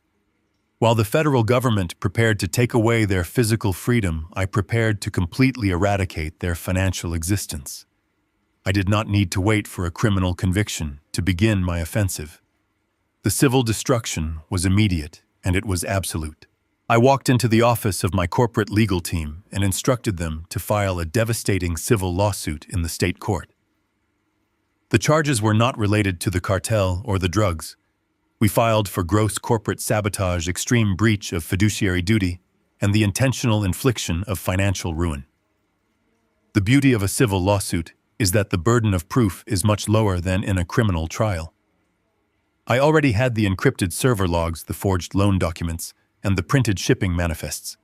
I had a mountain of undeniable physical evidence proving that they had conspired to destroy my legitimate logistics company to enrich themselves. The civil court system is a brutal battlefield where your only armor is the money you can afford to pay your defense attorneys. My enemies had absolutely no armor left. The billion-dollar hedge fund had already frozen every single domestic bank account tied to their names. The federal government had seized their remaining liquid assets as evidence of racketeering. They were completely broke and legally paralyzed. When the court-appointed process server handed them the thick stack of civil lawsuit documents through the iron bars of their respective holding cells, they finally realized the absolute hopelessness of the trap they had walked into. They could not hire a civil defense team to represent them. They could not even afford the basic filing fees required to submit a formal written response to the court clerk. They were forced to sit in silence while the legal deadline slowly expired. When a defendant fails to respond to a civil lawsuit within 30 days, the court does not wait for them to find the money. The court moves forward without them. On a quiet Tuesday morning, I walked into an empty civil courtroom with my lead attorney. There was no dramatic trial. There was no cross-examination, and there was no jury. The civil judge reviewed the comprehensive digital evidence I had submitted. He noted the complete absence of the defendants and the expiration of the legal response period. Without a single word of debate, he raised his wooden gavel and brought it down hard on the sounding block. He awarded me a total default judgment. I was granted the absolute legal right to seize, liquidate, and claim everything they had ever owned to satisfy the massive financial damages they had deliberately caused my company. The judge handed me the keys to their entire material lives. I moved with the cold precision of a surgeon removing a fatal disease. I directed the court-appointed financial liquidators to begin the extraction process. We started with my former business partner. The liquidators arrived at his luxury downtown condominium with a locksmith and a moving crew. We legally seized the million-dollar property he had used to project an image of untouchable corporate power. We seized his imported sports cars, having them towed directly out of the underground parking garage to be sold at a public police auction. We emptied his personal investment portfolios and stripped his retirement accounts down to the absolute legal minimum. Then I turned my undivided attention to my wife. I used the federal subpoenas and the sweeping power of the civil judgment to crack open the offshore shell companies she had secretly established in Delaware and the Cayman Islands. She believed that moving the cartel money across international borders would protect it from a standard divorce proceeding. She never anticipated a massive civil racketeering judgment. My legal team worked with international banking authorities to legally repatriate every single dollar she had attempted to hide. We drained her hidden accounts and seized the expensive designer jewelry she had stored in private deposit boxes across the city.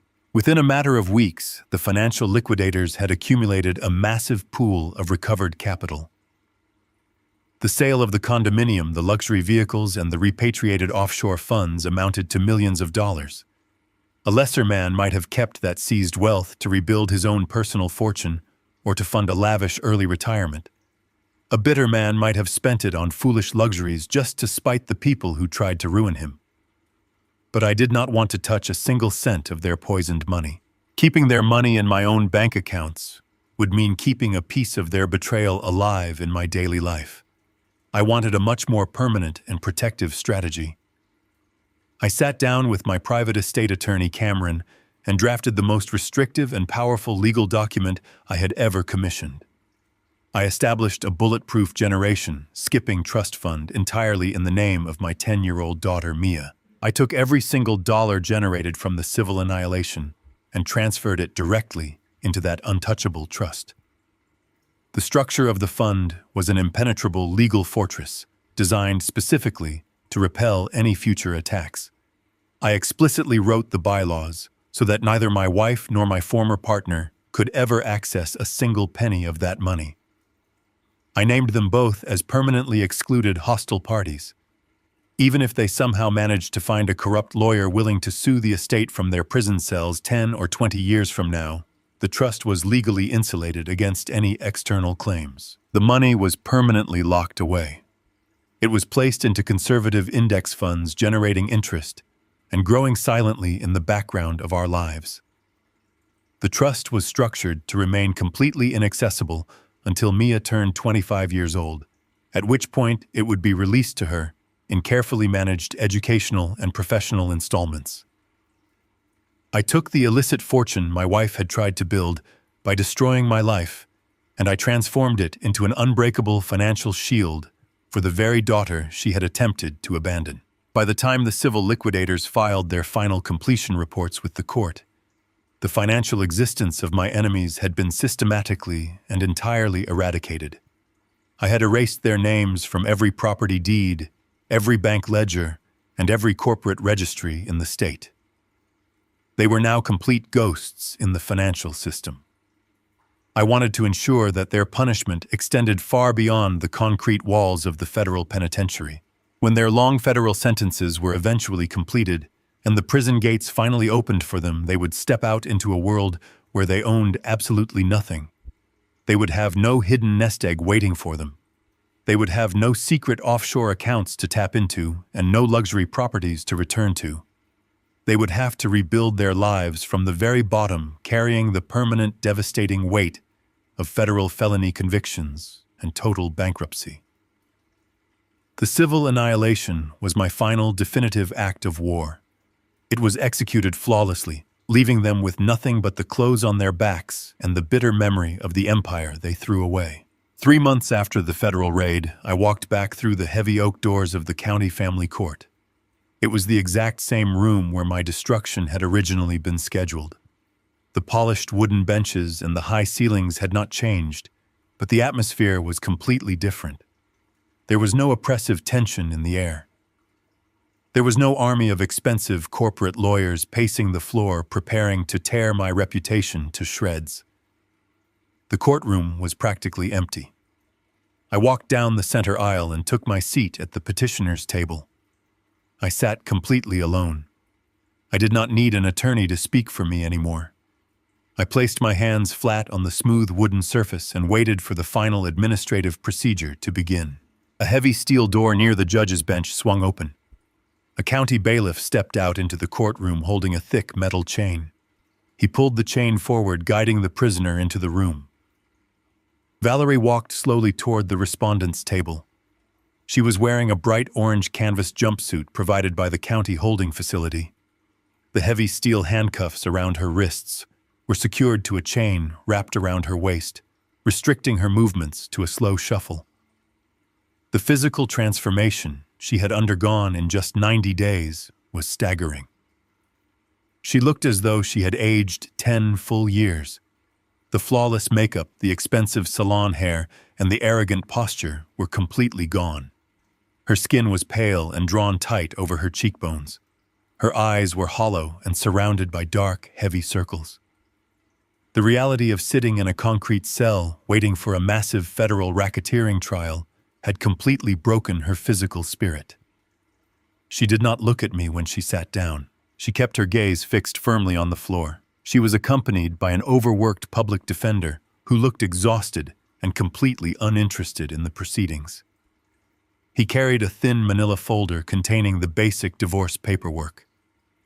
He did not whisper words of encouragement to her or attempt to strategize. There was absolutely nothing left to strategize over. Judge Abernathy entered the courtroom from his private chambers. He took his seat at the elevated bench and adjusted his reading glasses. He looked down at the documents in front of him, and then he looked across the room. He clearly remembered the first day we had all stood in this room. He remembered the arrogant woman who had sat at that table demanding total control of my logistics company and sole custody of my daughter. He remembered the explosive videotape that had halted the proceedings.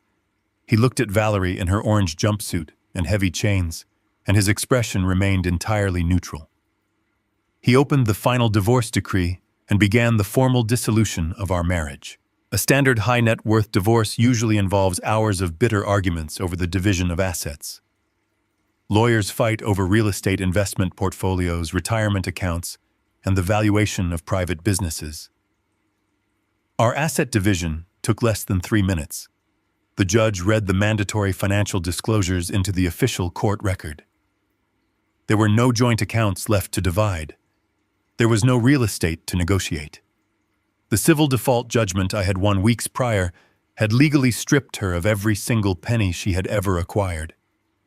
The judge formally noted that the respondent possessed 0 financial assets, 0 personal property, and 0 equity. She was legally classified as completely destitute. She sat in her chair, listening to the judge declare her absolute financial ruin to the silent room, and she did not say a single word. She had no ground to stand on. The judge moved smoothly to the matter of child custody. This is usually the most emotionally volatile part of any family court proceeding. Parents weep and beg for weekend visitation or joint guardianship. There was no debate today. The judge referenced the severe state felony endangerment charges currently pending against her. He referenced the sworn testimony of the Child Protective Services supervisor who had witnessed her attempt to physically drag our child out of a motel room.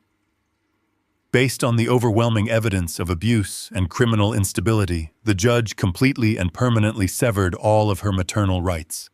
He awarded me sole, irrevocable legal and physical guardianship of our daughter. There would be no supervised visits. There would be no mandated phone calls on holidays. She was legally erased from our child's life. The public defender simply nodded and signed the acknowledgement form on her behalf. Judge Abernathy picked up his heavy black fountain pen. He looked at me and asked if I had any final statements to make for the record before he closed the case. I stood up and politely told him that I had nothing further to add. I just wanted the marriage to be over. The judge nodded. He lowered his pen to the thick parchment paper. The sharp scratching sound of the metal nib against the page echoed loudly in the quiet room. It was the sound of a legal execution. He signed his name, stamped the document with the heavy county seal, and officially declared the marriage dissolved. The legal process was complete, but the bailiff allowed them a brief moment to gather the paperwork before transporting her back to the holding facility. Valerie slowly raised her head. She turned her hollow eyes toward me. The venom and the hatred that had fueled her for so long were entirely gone. She was completely empty. Her voice was weak and trembling when she finally spoke. She did not apologize for the cartel money or the forged loans or the attempt to lock me in a psychiatric ward. She only asked for one single favor. She begged me to let Mia visit her at the prison just once before the federal authorities transferred her to a permanent penitentiary. She pleaded with me, claiming that a daughter needed to know her mother still loved her. I looked at the woman I had been married to for 15 years. I felt absolutely no pity, and I felt no desire to gloat over her destruction. Gloating is for men who are surprised by their own victory. I had planned every step of this outcome with cold precision. I looked her directly in the eyes and clinically delivered the final devastating blow. I told her that the decision regarding visitation was not mine to make. I informed her that 3 days ago I had sat down with our daughter to explain the reality of the situation. I told Valerie that Mia did not cry or ask to see her. Instead, our 10-year-old daughter had looked at my attorney and specifically requested a permanent protective order. I explained to my ex-wife that the court had already reviewed and granted that request earlier this morning. I watched the last remaining fragment of her soul shatter. I kept my voice perfectly even as I explained the exact legal parameters of the document. Valerie was legally barred from coming within 500 feet of our daughter for the next 10 years. She was prohibited from sending letters, making phone calls, or passing messages through third parties. If she violated the order even once, it would add another 5 years to whatever federal sentence she was about to receive. I told her that she did not just lose the custody battle in a courtroom. She had completely and permanently lost the love and respect of the child she had tried to use as a financial pawn. Mia had recognized the monster her mother truly was and had personally chosen to lock her out of her life forever. Valerie opened her mouth to speak, but her throat simply seized. A single tear rolled down her pale cheek. dropping onto the collar of her orange jumpsuit. She finally understood the absolute totality of her defeat. She had tried to steal my empire and my child, and in return she had been stripped of her freedom, her wealth, her dignity, and her family. She was entirely alone in the world, and she would remain alone for the rest of her life. The bailiff stepped forward and gripped her firmly by the arm. He told her it was time to go. She did not resist. She stood up, the heavy metal chains clinking loudly against the wooden table. She turned away from me and began the slow, shuffling walk toward the side door. She did not look back. The bailiff guided her through the heavy steel frame, and the door slammed shut behind them, locking with a loud, heavy click. I stood alone in the courtroom. The silence that filled the space was profoundly different from the silence that had followed the video presentation 3 months ago. That had been a silence of shock and suspended breath. This was a clean, pure silence. It was the absolute finality of a perfectly executed adjustment. The toxic infection had been completely surgically removed from my life, and the wound was finally closed. The weeks following the final divorce decree were dedicated to a massive corporate cleansing. The Federal Bureau of Investigation had spent a month combing through every single digital file and physical ledger inside my corporate headquarters. They scrubbed the servers clean, hunting down every last trace of the cartel smuggling operation. When the lead agent finally handed me the official clearance documents, the atmosphere in the building shifted. The heavy, suffocating weight of the criminal infiltration was lifted. My logistics company was no longer a hijacked vessel. It was entirely mine again, and I intended to turn it into an absolute fortress. I did not hire a new business partner to replace the man who had betrayed me. I realized that trusting external ambition was a vulnerability I could no longer afford. Instead, I reached into my own past. I opened the locked filing cabinets in my office and pulled out the rigorous federal compliance protocols I had designed 15 years ago during my time as a government auditor.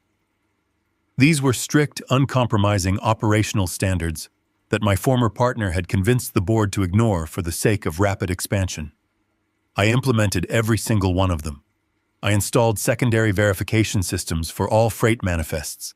I required biometric logins for the corporate banking portals, and I subjected every single driver and subcontractor to a mandatory federal background check. The new protocols were brutal, and many of the older staff members complained about the extra paperwork, but the results were undeniable. The absolute transparency and security of my network caught the attention of the very government agencies that had recently tried to shut me down. The federal authorities knew firsthand that my logistics fleet was now the cleanest and most heavily monitored transport system in the state. Within 6 months, I was invited to bid on highly lucrative federal transport contracts. We began hauling sensitive government equipment and secured medical supplies. The profit margins on these legitimate federal routes dwarfed the dirty money the cartel had been paying. The company did not just recover from the sabotage, it surged to unprecedented levels of revenue. I needed reliable manpower to handle the massive influx of legitimate volume. I called Wallace, the rugged fleet manager who had helped me execute the mechanics lean against my enemies. Wallace had stood by me when the company was on the verge of total collapse, and I reward loyalty with absolute financial backing. I offered him an exclusive primary vendor contract. I used the newly unlocked corporate capital to help him purchase 20 brand new heavy transport trucks. We expanded his maintenance bays and hired dozens of certified drivers. Wallace transformed from a struggling independent subcontractor into the wealthiest fleet director in the industrial district. We operated on a foundation of mutual respect and unbreakable trust, proving that legitimate business could be far more powerful than criminal shortcuts. With the corporate empire secured, I turned my attention to the domestic battlefield. I drove back to the sprawling suburban house one last time. I walked through the empty rooms, listening to my footsteps echo on the hardwood floors. I stood in the kitchen and looked at the marble island where the forged documents had been signed. The house was tainted.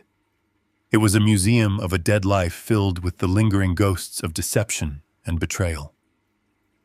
I did not want my daughter growing up inside a monument to a broken family. I hired a premium real estate firm and listed the property the very next day.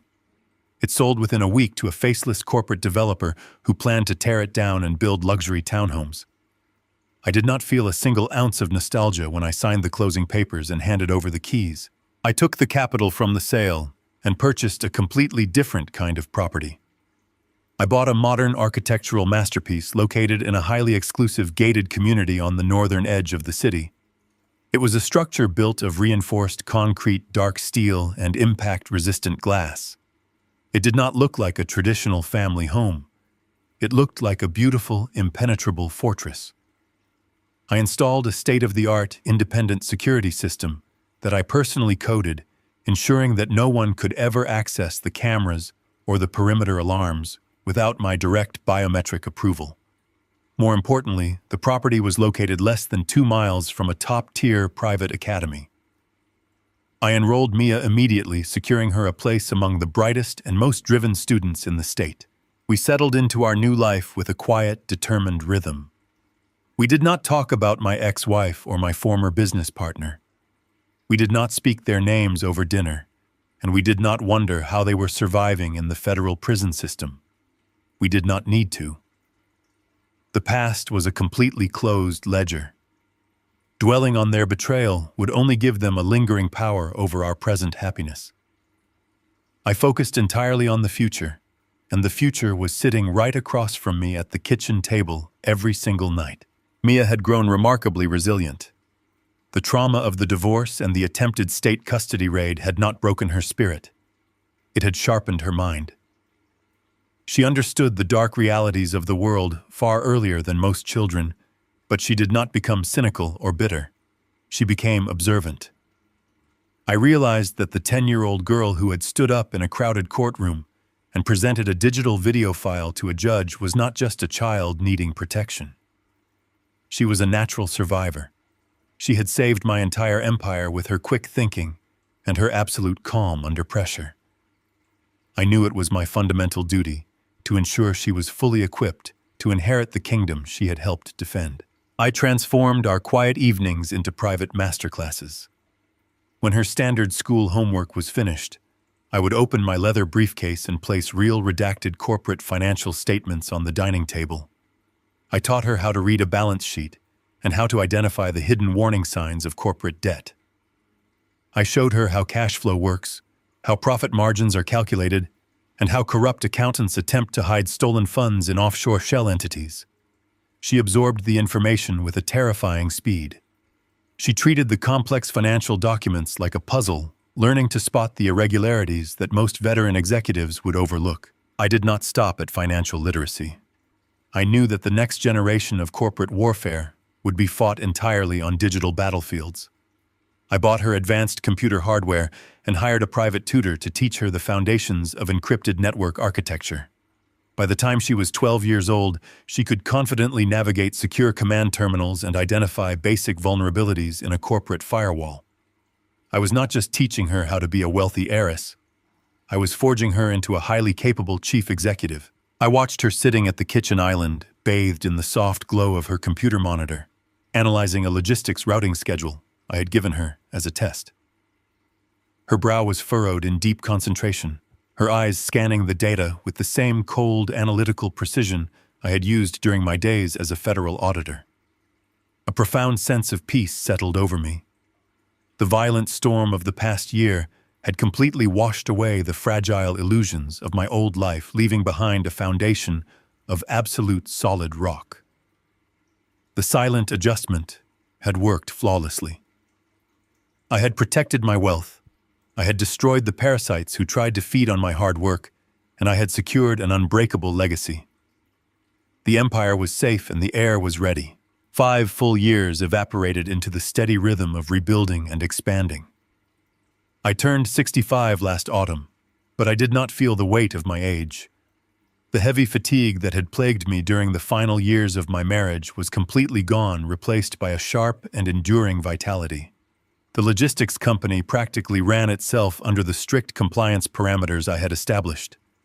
Wallace and his expanding fleet handled the massive government contracts flawlessly, while I directed the corporate strategy from the quiet sanctuary of my new office. The architectural fortress I had purchased on the northern edge of the city had truly become a home. The cold concrete walls were warmed by the presence of a daughter who was thriving far beyond the reach of the toxicity that had once threatened to consume us both. We lived a life defined by absolute peace and rigorous purpose. Mia was now 15 years old.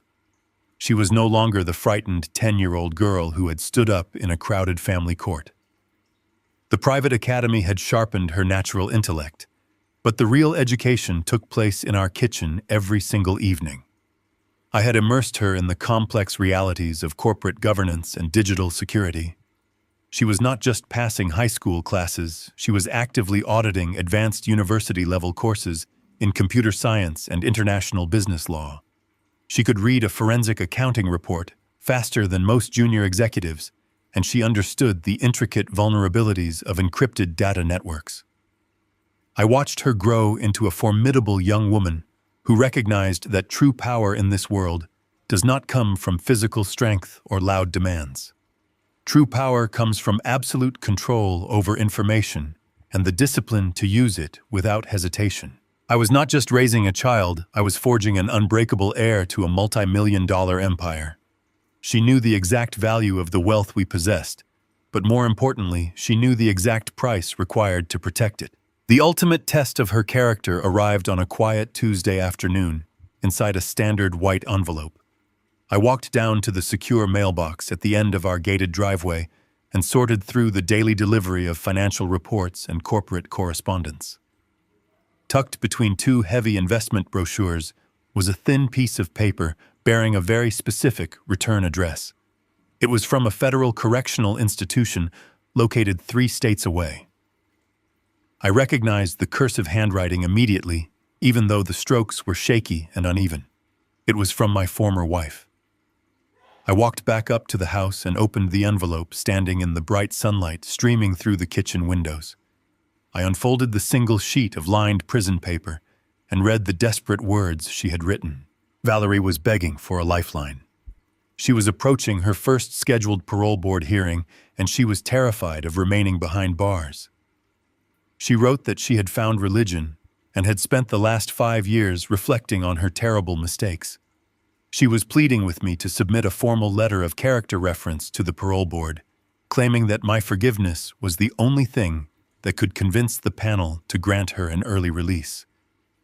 She even tried to use our daughter as emotional leverage, writing that Mia needed her mother back in her life, and that a child should never be separated from the woman who gave birth to her.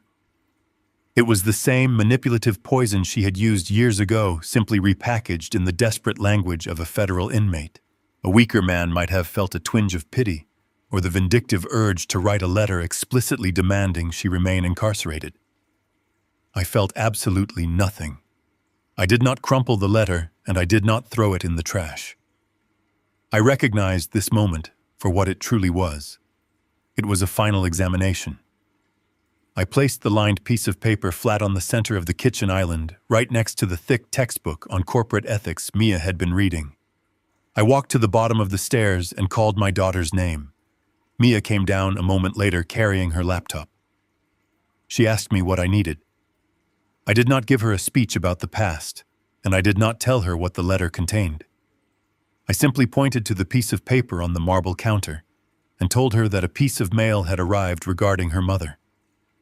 I stepped back and watched her. Mia walked over to the island and looked down at the handwritten page. She did not gasp.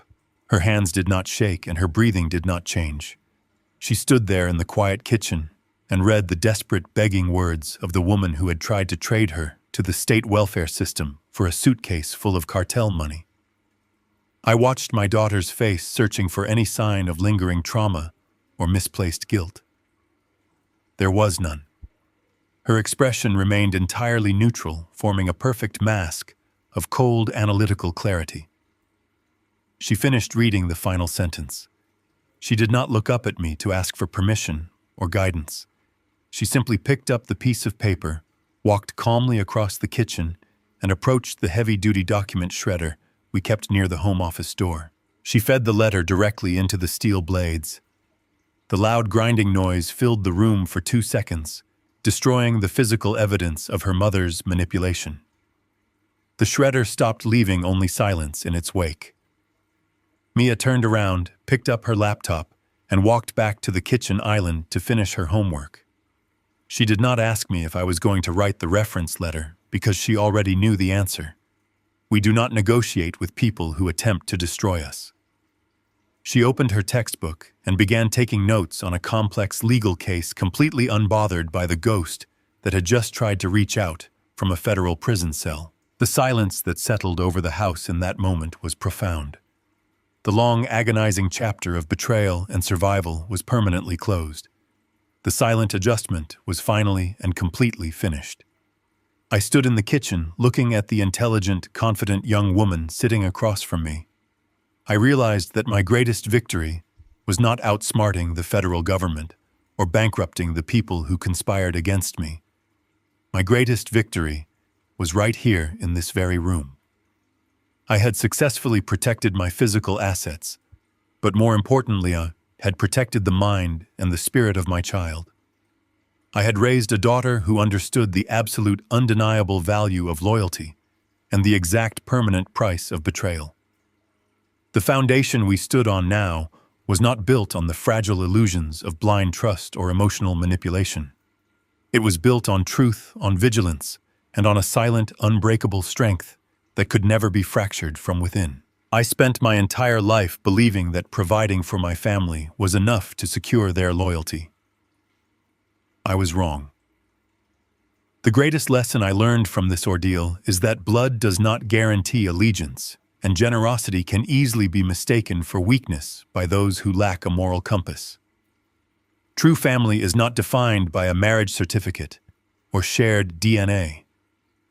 It is forged in the fires of mutual respect, absolute truth, and unwavering vigilance. Never apologize for protecting what you have built, and never underestimate the lengths to which a greedy heart will go to take it from you. Trust must be earned every single day, but boundaries must be carved in stone. If you have ever had to cut toxic people out of your life to protect your peace, make sure to hit the like button and subscribe for more stories of survival and justice.